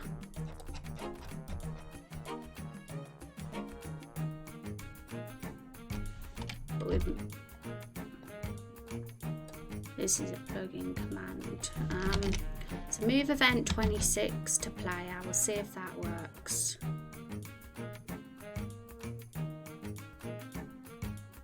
But we need a wait command if so.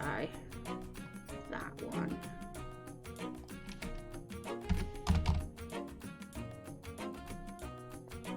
We'll see how that goes. I'm not expecting it to actually work properly, but we'll see. Usually it never works properly first time, so oops. Wrong. I clicked continue instead of new game. Also, need to get that up so you can actually see.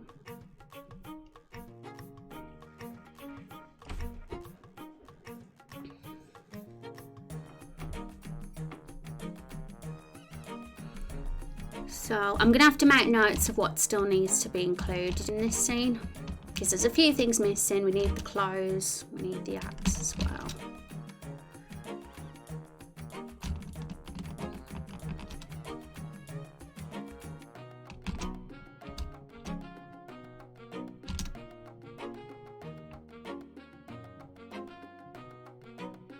They're still standing over there. We want them to move towards us. So that's just telling us that that plugin or command didn't work.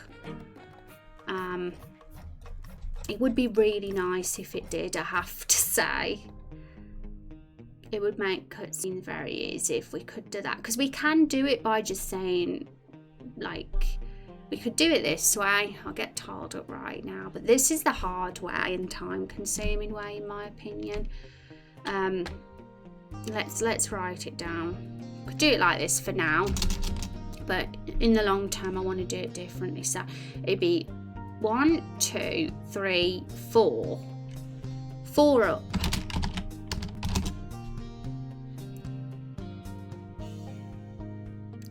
1, 2.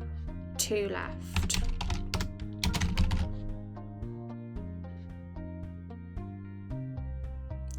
1, 2, 3, 4, 5. 5 up and then turn right. So you see what I mean? I'm having the hard way is to actually do what I just said, count how many up, count how many left, count till they get to the position they need to go to. But I much prefer finding a plugin that actually automatically sends you to either the event or the player, because that's better for all the variables. You know, players could be different events could be standing in different positions, right, depending on things, which just makes it easier doing it that way. But for now we'll just do it the hard way, considering I can't seem to get the plugin to behave. But once I've figured it out, it kind of will be easier to do it for everything else then in the future. It's only because it's my first time I'm attempting it. I really like the little details of the plate and cutlery on the building. Yeah, I'm pretty proud of the mapping, considering, like, you know, it's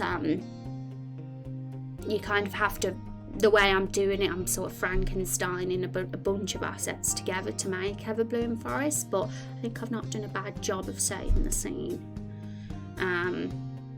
Okay, so let's do this way then. So move route, and it's unnamed character, and they have to move up 4 times, left twice, up 5 times, and then face, well, turn right. Which this will do for now, just to get the scene to work, but long term I want you do it the other way, where it goes up to us automatically. Pardon me, sorry about that.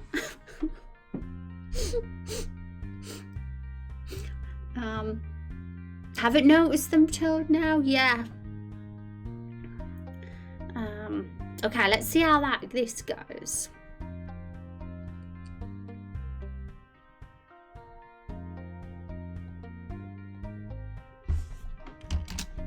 It's super fun. Like, I have to say, doing scenes is one of a part I really love doing. I find it so cool to see it all get involved and perfect all the little details. Raindrop Chronicles is going to be full of scenes. It's a very dialogue driven thing. I mean, look at all our flow diagrams we've made. That's all the scenes we've got to implement.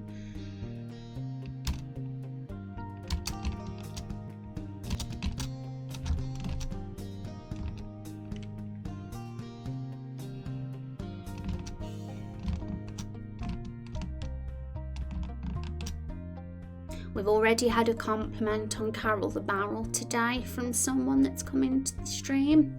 They fell in love with her. Here we go.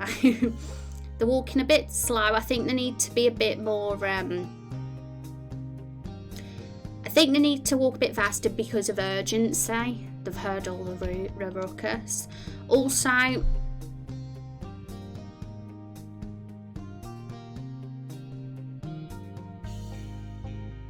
I think I had to one more extra move route that needs delete, and I think that's why the dialogue hasn't triggered. And we'll make the player face down, and Carol has to hide out of panic. So, and obviously in the real thing, they're not going to be a silhouette. We'll actually have a proper NPC. They're just a silhouette for now because we haven't decided who they are yet. Okay. So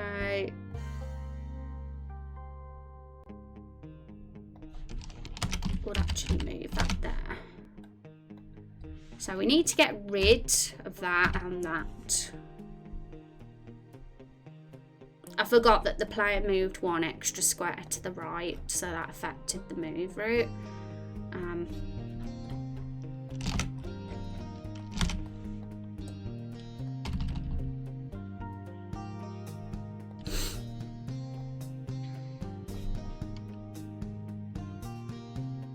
In fact, the player would probably turn down as soon as this unnamed character comes into view. We'll keep it like that for now, but when it comes to tidying up, they'll probably turn down somewhere around this area when the move left. So what happens after what's all this ruckus here? Let's review our dialogue chart. Carol panics and hides, so we need to do that as well.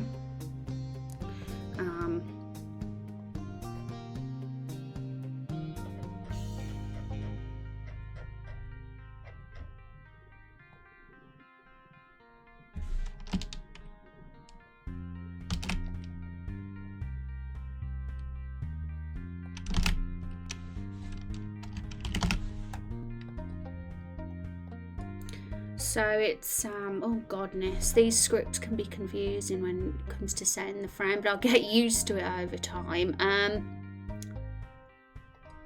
I think it's going to be, yeah, I think I know what it is. It's 1, 1, 2.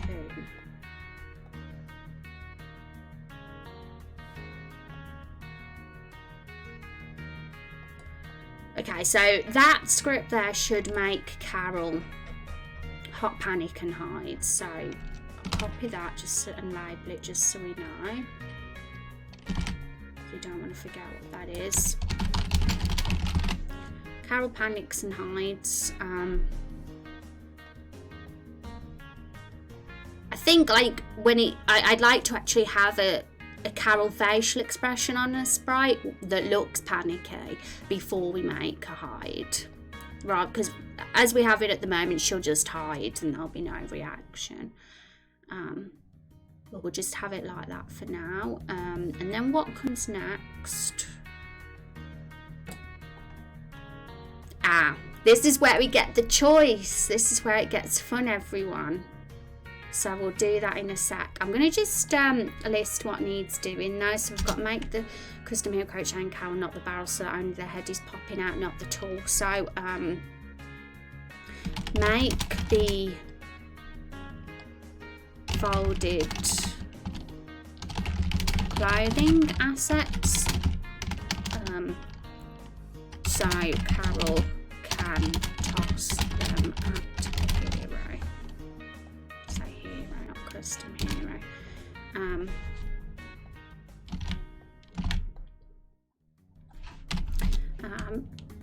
Make the hero grab their axle by and put it on their back. So these are just what I'm doing here, is listing all the jobs that still need doing in the scene that haven't been done yet. Oh, and the other one is make the unnamed character move automatically to the hero. Find a plugin that makes... Okay, there's probably a few more things that I forgot to add to that list, but it's good to keep track because otherwise if I don't, I'll forget. Okay, so before we actually add that exciting choice, we'll just test play things and make sure it's going okay. Carol is a queen. Yeah, you like her. She's an interesting character because she's actually not a likeable person. She's just so aggressive and bossy that it could get on some people's nerves, and that's how it's meant to be. If she annoys you, that's a good thing, because that'll be how we get that real character growth with her, how she becomes that annoying bossy person to someone admirable over the course of the story. But she's still, even if you find her annoying, she's still got to be intriguing enough for you to still want to play the game and not turn it off. If people are like, God, that barrel's annoying, let's turn off this game, then that's a problem. But we can't please everybody. But, you know, that'll be interesting. I think there needs to be some sort of entertainment value in Carol's bossy, demanding annoyance.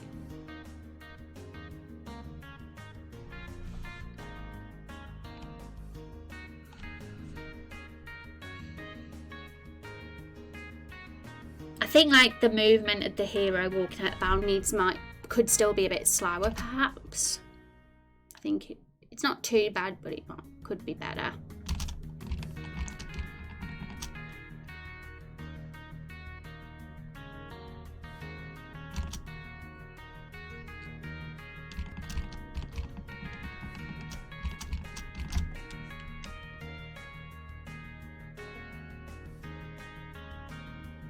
Yeah, why isn't the hero turned down? Carol hid. I don't know if she hid too late though. I wasn't paying attention. I was just distracted by why the hero wasn't turning down.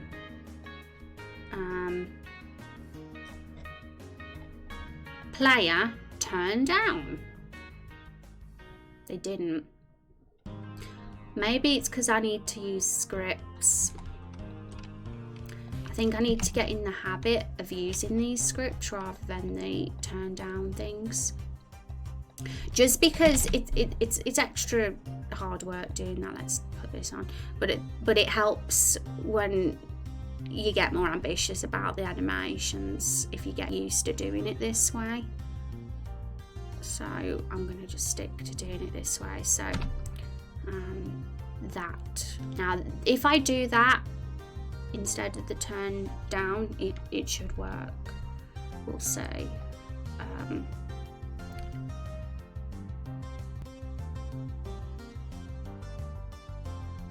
So one more test play and then we'll actually add the choice dialogue box. Thank you Justy for that follow, by the way. I appreciate that. Welcome.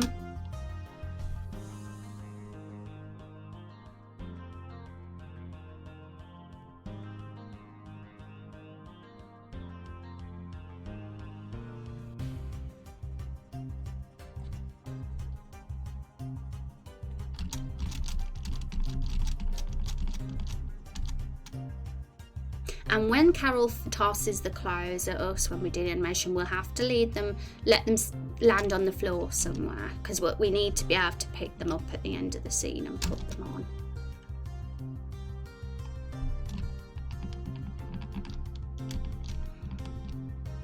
But as a reminder, folks, like if you want to actually see the dialogue flow of what the scene is that we're making, it is on the Lore Bible under Story So Far in an embedded thingy magic.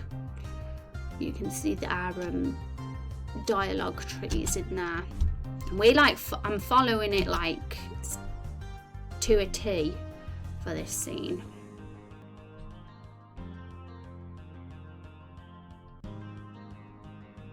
Okay, for some reason it worked, but something went wrong and I know why. So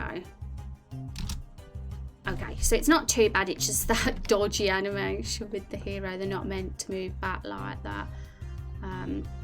But what's happened is I gave the wrong destination.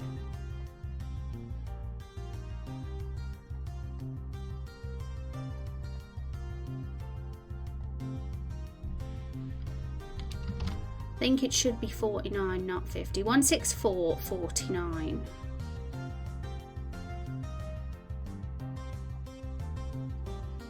Oh no.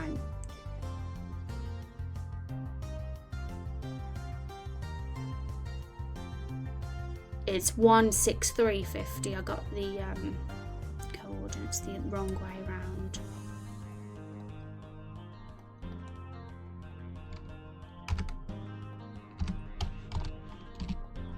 Now that should work now. We'll add the choice though now. We'll see how the choice plays out in the next test play. So here's what we've got. So let's get them in. Now I'm going to copy the choice from the Fiona Bookington pushing that, because up until this point the Fiona Bookington pushing the lake choice is the first choice we get in the game.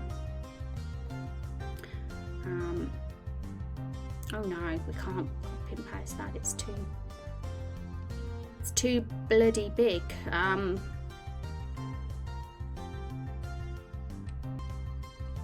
Yeah, we won't bother, we'll just do it from scratch.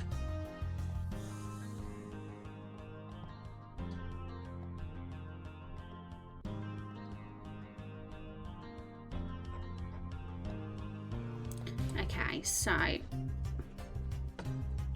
show choices and let's copy and paste those choices in. So the first one is, you won't believe this, but I just spoke to a living barrel. And the second choice is nothing.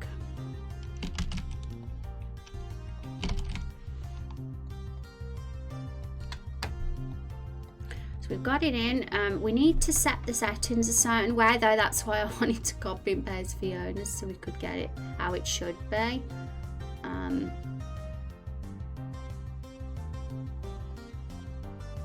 Disallow. None and I hope that's okay, but we'll see. We'll just keep it like that for now. I think we have to turn on the visual novel choice plugin for the choices, which is there. So because we're not going through the custom hero section, we're gonna have to put it in at this point so we can trigger it. Otherwise the choices won't come up properly. There. Okay. So let's see if that choice comes up properly, and if it does, then we can actually put things inside the choices. So here we go, test play time. Hi Zexy, how you doing? Welcome back. And Rex said earlier, today was a holiday and I wasn't supposed to have work, but I went to work anyway. Oh wow.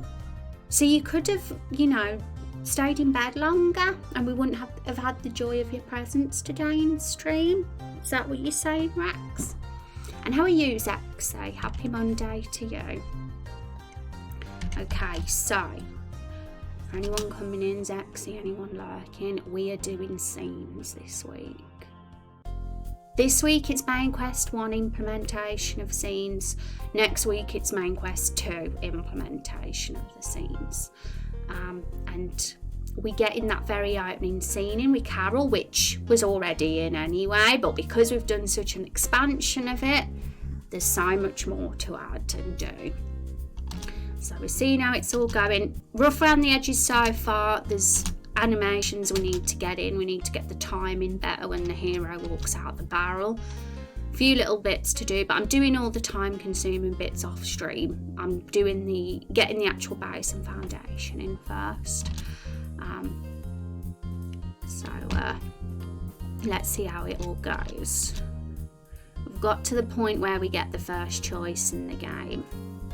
We've got this beautiful silhouette of an NPC here, who I'm excited to see who that NPC will eventually be when the time comes. Here we go, we get the choice.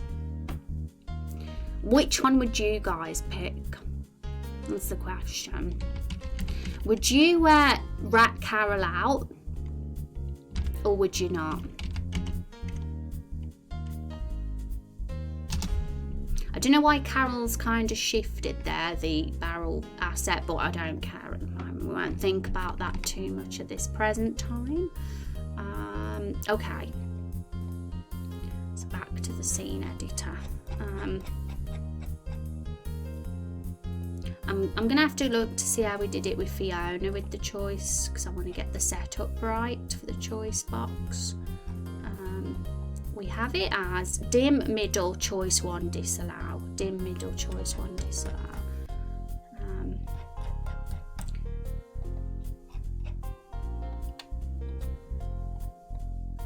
Dim, middle, choice. Yeah, there we go. So it was neat, close. Nearly got it right. Okay. So the one thing we need to do is make this unnamed character walk faster. They're a little bit on the slow side at the moment because they need to have some urgency. So we'll put faster. We'll have that. We might need to change it, but we'll see how that one goes.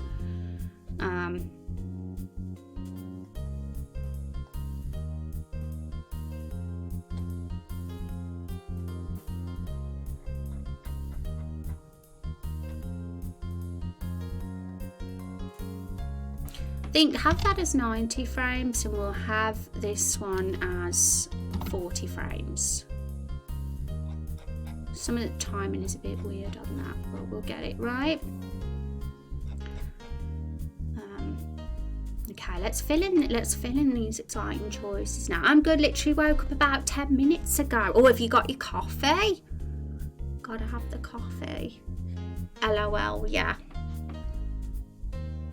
Okay, so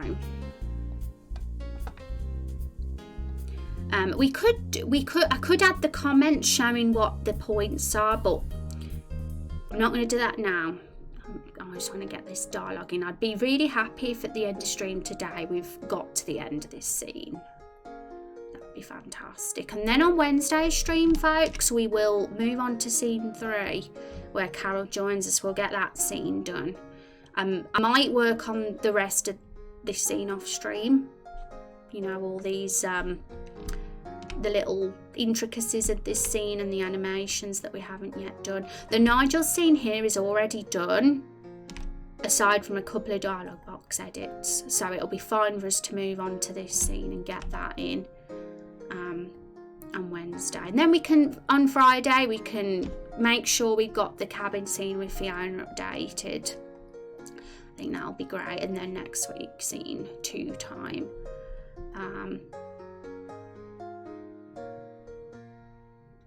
Okay, so here we are. So let's fill in this one first. You won't believe this, but I just spoke to a living barrel line, and see how that works when we test play it.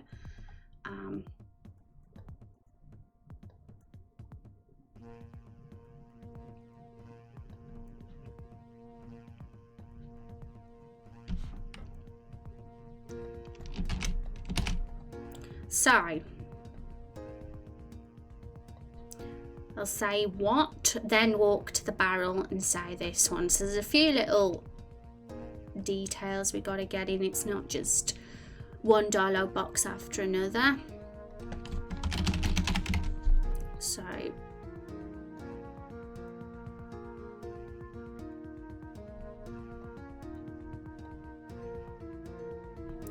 say what, and then they'll move to Carol. Now, because we're doing it the horrible slow way, the movement routes at the moment, we can have to manually plot this. But I do want to get that plugin script command fixed. For some reason, I tried a few different scripts and plugin commands to get the event to automatically move to the other event, but it didn't work. But I know it just requires a bit of trial and error to get, I must have typed something in wrong. But I'll look through the plugin instructions and figure out what the correct plugin command or script is for that. But for now, we'll just do it manually. So we're standing there, and Carol's here. So one left.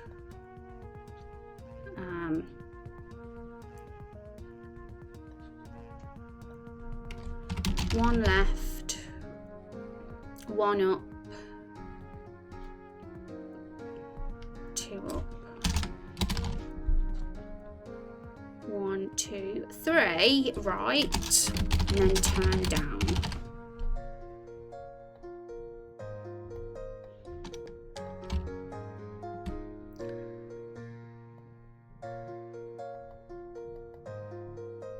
Now that should work.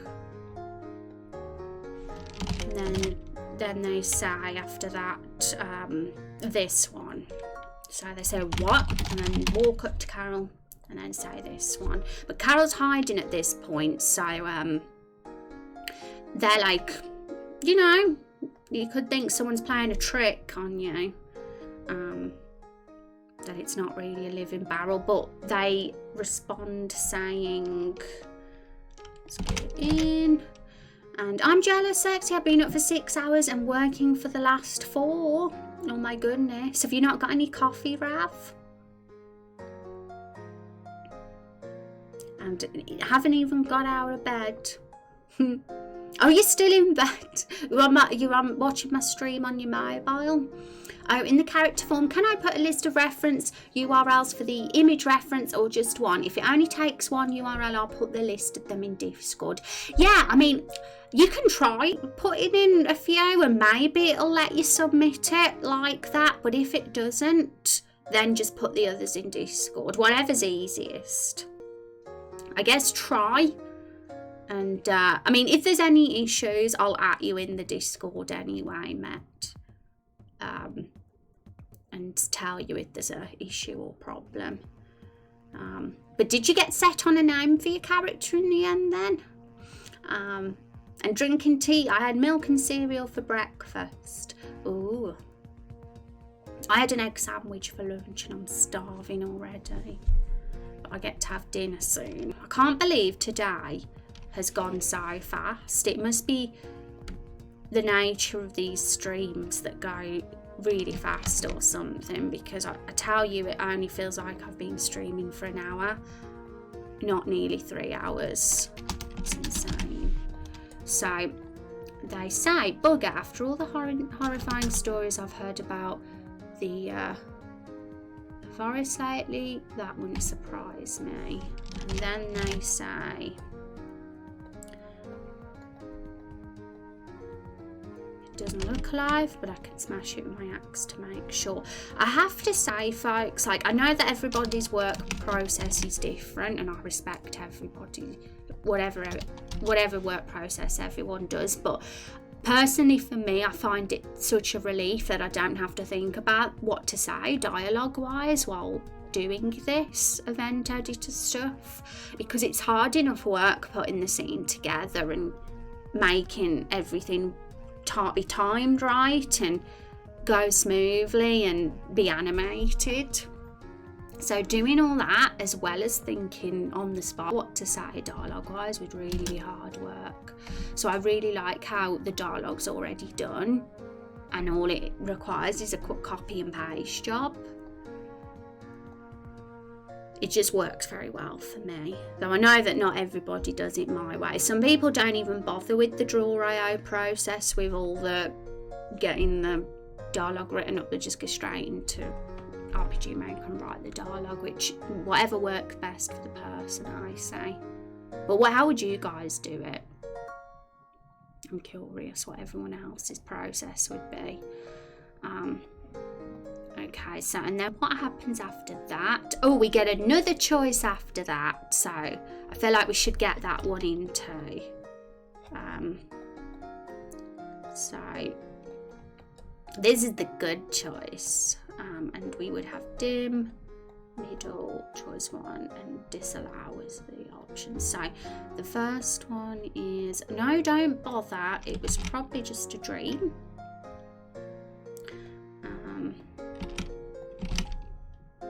And the second one is please, yes please do, she was a pain in the ass. That's the evil option.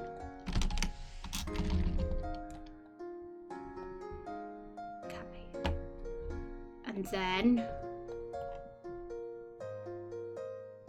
we've got more dialogue, but we'll do the rest of the dialogue after we've done the test play. I don't like doing too much in one go without enough test plays. I like to have some test plays in between to make sure it's okay. My fiance's on a diet, so I'm eating healthier. That's good, that's smart. Good for you, Rav. I want to try and be healthier too. I eat very well, I'd say. I have a good diet, but I need to do more exercise. That's one thing I could improve on.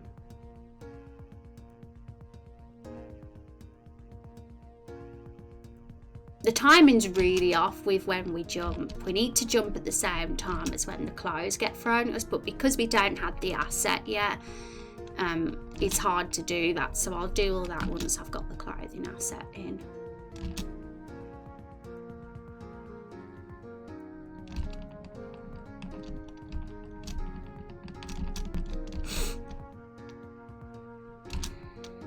Carol should be open, she shouldn't be a closed barrel at this point. If we got the axe out of her, she should still... Well, I don't know, maybe we shut her after we've got the axe. We'll have to figure that out.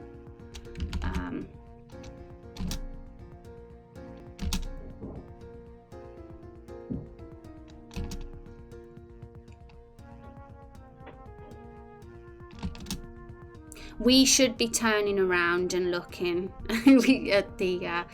we should face right as he walks over there, or she. Though I don't know what gender this character's going to be, but I'm sure we'll figure it out at some point who this mistress silhouette is. They seem like somebody who's a bit of a... What's the word? A bit of a dude bro sort of character. I mean, saying something like that just tells us where their allegiances lie. They don't like the living things of the forest, that's for sure. I've got to figure out why Carol's like Something's gone wrong with the asset change there, because if you look very closely, the barrel kind of shifts a bit, but we'll figure it out. But it's coming along. It's still very, like, there's a lot to do in this scene still to get it perfected, but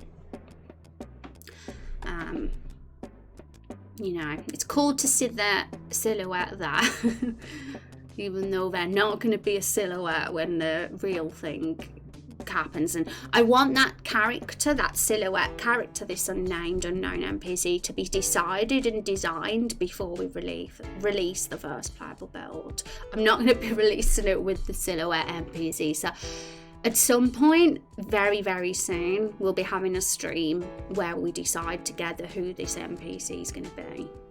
We'll think of a look for them, and we'll decide like what their sort of beliefs, desires, wants, and that things are for them, so we can sort of start shaping that NPC and figure out who they should be based on what they say, what kind of Lakeville citizen would suit them best.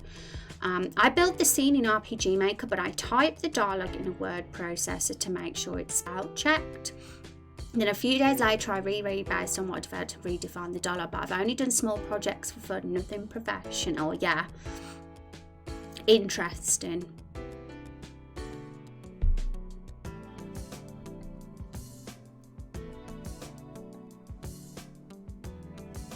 I'd like to see some of your projects, X, even if it's just a screenshot. I'm curious.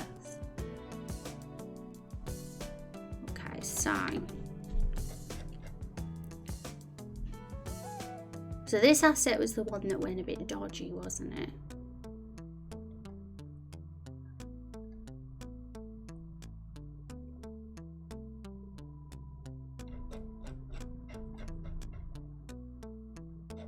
I'll figure that out later. I just picked the wrong like section of her sprite sheet, I think.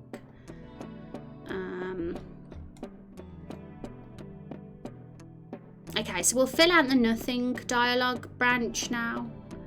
So this one's easier to get over and done with. It's only one dialogue box, so we'll do that one first. So what I'll say is, oh, let's just get the bigger version up for you folks.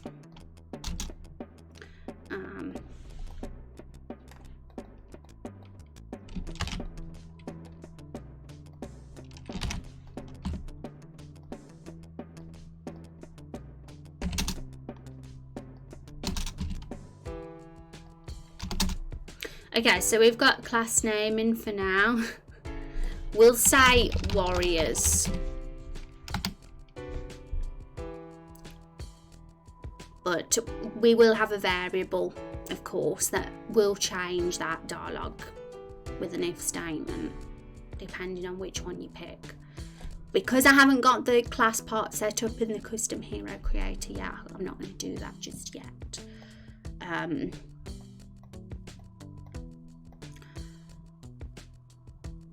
Okay, so that bit's done, and then the very last part of this scene got to this point and we've added the choice is this.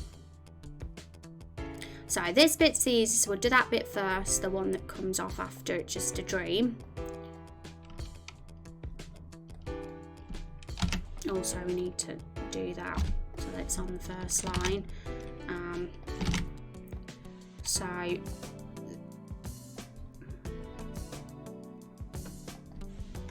So it's similar to that dialogue, but just a touch different.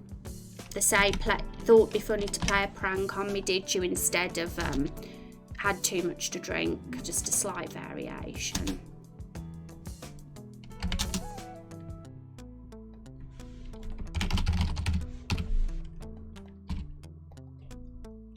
Okay, and then the final one, which is when, yes, you say Carol should be smashed. I say better to be safe than sorry, so we'll get that one in first.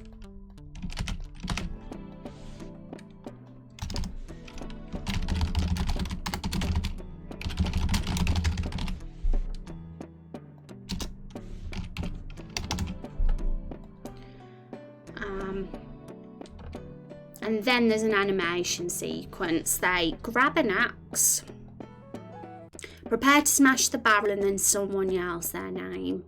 And then they say, "Ah, bugger, I'll deal with this later." Get to work and put some clothes on. Okay, so we'll get that text box in first. The easy bit, get that in first. We nearly finished the easy parts though. We've nearly actually got the scene foundation in, which is great. Which is kind of what I wanted to make sure was done before the end of the stream today. So we're doing okay. There we go. We'll have a slight wait command in between this though.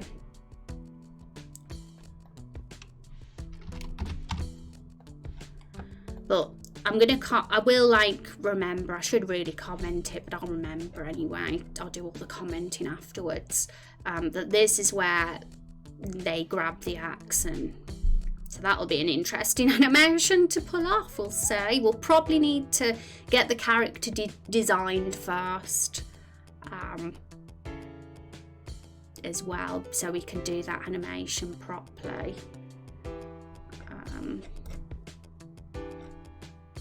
Okay, and then after that, we've done all the branches now and the different dialogues that come off them. After that, it's just you grab your clothes from the ground and put them on. So we need to just make sure that when Carol throws the clothes at us, that they're on the floor somewhere. So, apply. Let's see how this goes down. Yeah, I'll drop some screenshots in Well, yeah, if you don't mind. I know some people can be protective of the work and stuff, and I respect that. But if you want to share, then totally, that's what the creative work is there for. Tell us what your story's about and stuff, you know. Give us a bit of a summary when you send us the screenshots. And I started my world anvil after seeing yours. It definitely is the best place for world building. Yeah, that's awesome, Rav. If you want to put your world anvil in our Discord, feel free to drop that in as well, and I'll have a peek at that. Oh, you've already put it in there. Yeah, that's fine. If you want to take a look, there's not much there. Yeah, I'll have a look then. Thanks for the link. But if you want to put in the Discord too, so others can see, feel free to. It's up to you though. Okay, so let's test this before we go. The stream has gone so fast today, and it feels like we've hardly done any of this scene. You know, like it's not polished. This scene isn't. We've barely done any of the animated parts. But we've got it in from start to finish now. It's all about just doing the polishing now, which I'll be doing on the stream. So the clothes will have been hit, they'll have thudded on the floor somewhere. Oh, gross, I can't believe how long I put up with your rancid, flaky scalp and stinking flesh on that car. I feel so violated now. Get out of my sight. If you're wearing a beard, the dialogue will change, it'll be different. And if you've got long hair, the dialogue will be a bit different as well. So at this point, we'll have either an axe or bow on our back. She'll see it. And that's what she's referring to there. So what gives you the right to jump into someone with your bloody axe at shot? Though if I had one of those, it could help me find my...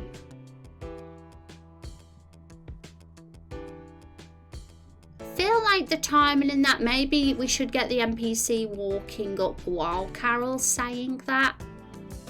I don't know, we'll have to do some testing and decide. Oh yeah, I forgot to make the player turn right.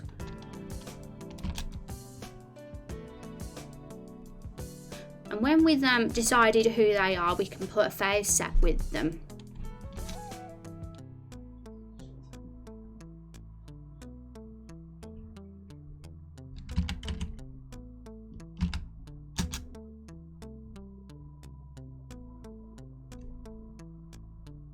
Yeah, sorry can be on the same line.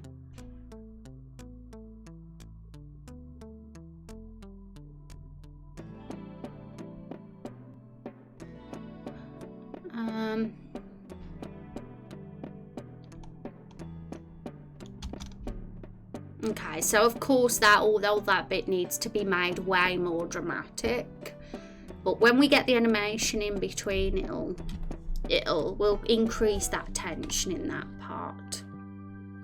And they've got to walk off then. They've got to like run off to the side somewhere. We've got the dialogue in now.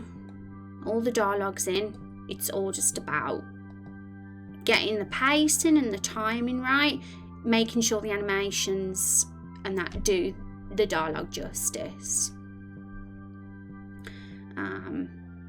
So fun times. Having them move up while she's talking sounds like a good idea to me. Yeah, because really the part, that interrupted part when she's like that, they could help me find mine, then she gets interrupted.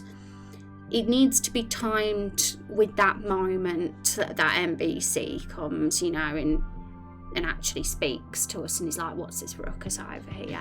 So sometimes when doing scene work, timing and that is the thing that really takes a lot of the bulk of the time. It's all about perfecting it.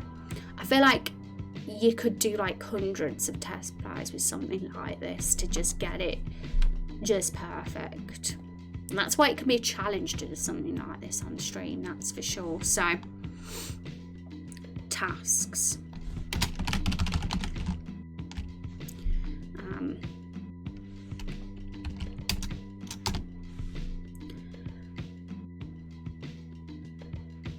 Can't even remember now what the things that need, because there was so many little things that needed changing and smoothing, polishing, that I've forgot them all. But I want to try and make a good list every time I notice there's a error so that I can remember. So wow, we're doing okay. I mean, scene work for me is always, not only do the streams go by like lightning when doing these kind of streams, so really I think like I've hardly done anything, but the streams go by so fast, and scenes are one of the most time consuming parts of the game development process. If you want to be very, very, very polished about it, they definitely are. So, you know, we'll see how we go. I mean, most of the scenes are already done. We already done the fruit scene. We've already done the scene on the cart with the barrels. We've done the push in the lake with Fiona. We've done the cabin scene mostly, but because there's been edits and expansions to the scene work. Oh, wow. Holy crap. Kia, thank you so much for the 5 subs, gift subs. Oracle, Zexy, Macaro, Protoman and Moonshadow got those subs. Well, thank you so much. That's very, very kind of you to do. 5 whole gift subs for the community. I think we should have some hype. Everybody, give Kia some love for that. Those very generous gift subs. And also, if you're interested in RPG Maker streamers, you should also give Kia a follow, because Kia is streaming RPG Maker projects too. So definitely have a peek in his stream as well. And thank you. Yay! There we go. Thank you so much. Really appreciate that. And I hope you enjoy the bat emotes, folks, that got the subs. Show them off. Get some hype going.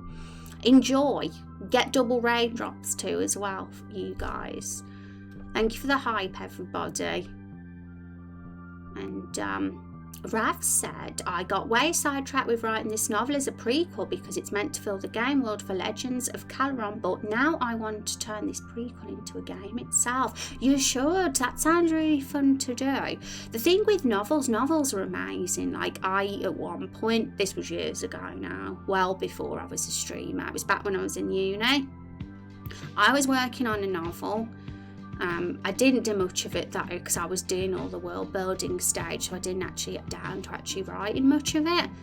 And it was really fun writing a novel, but I always prefer video games as a medium, because you get to be really, it gets to sort of like bring all the senses to life, you know, like you get to see it, you get to hear the sounds, and that's really, really fun. And you can make it super interactive as well with video games, like with different endings and choices, more than you can with a novel.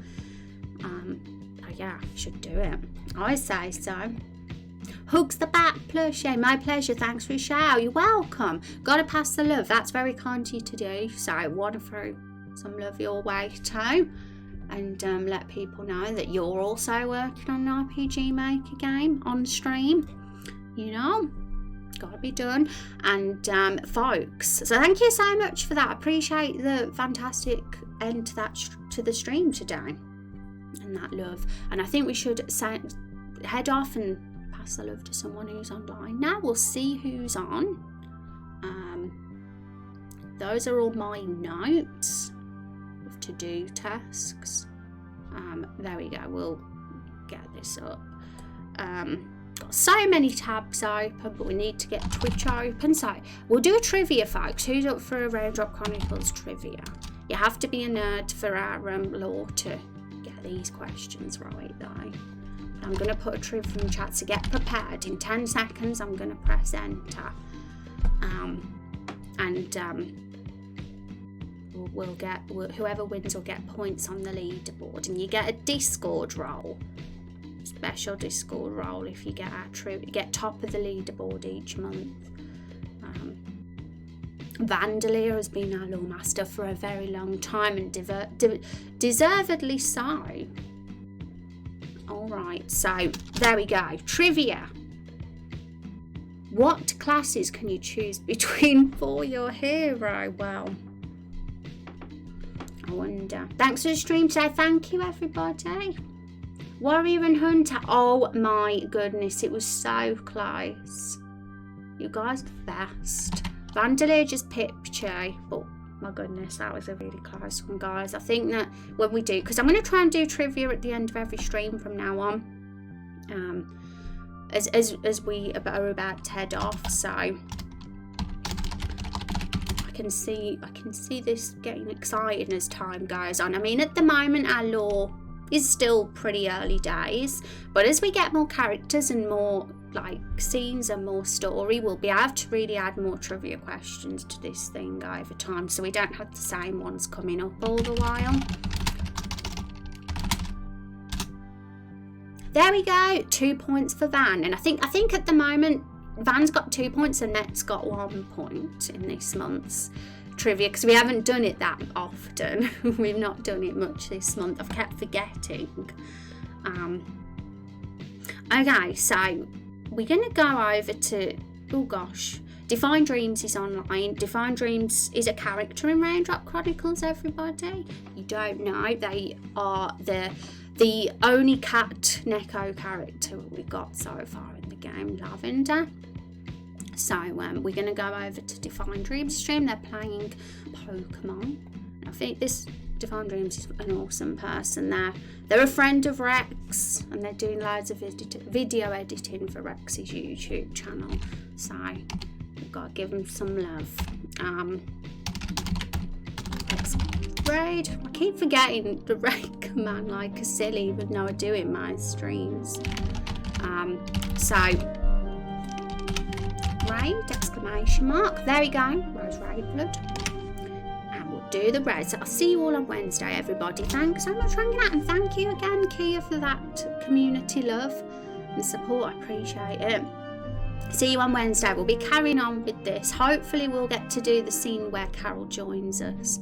So I'm going to work on this one off stream. Take care, everyone. See you Wednesday. Have a fantastic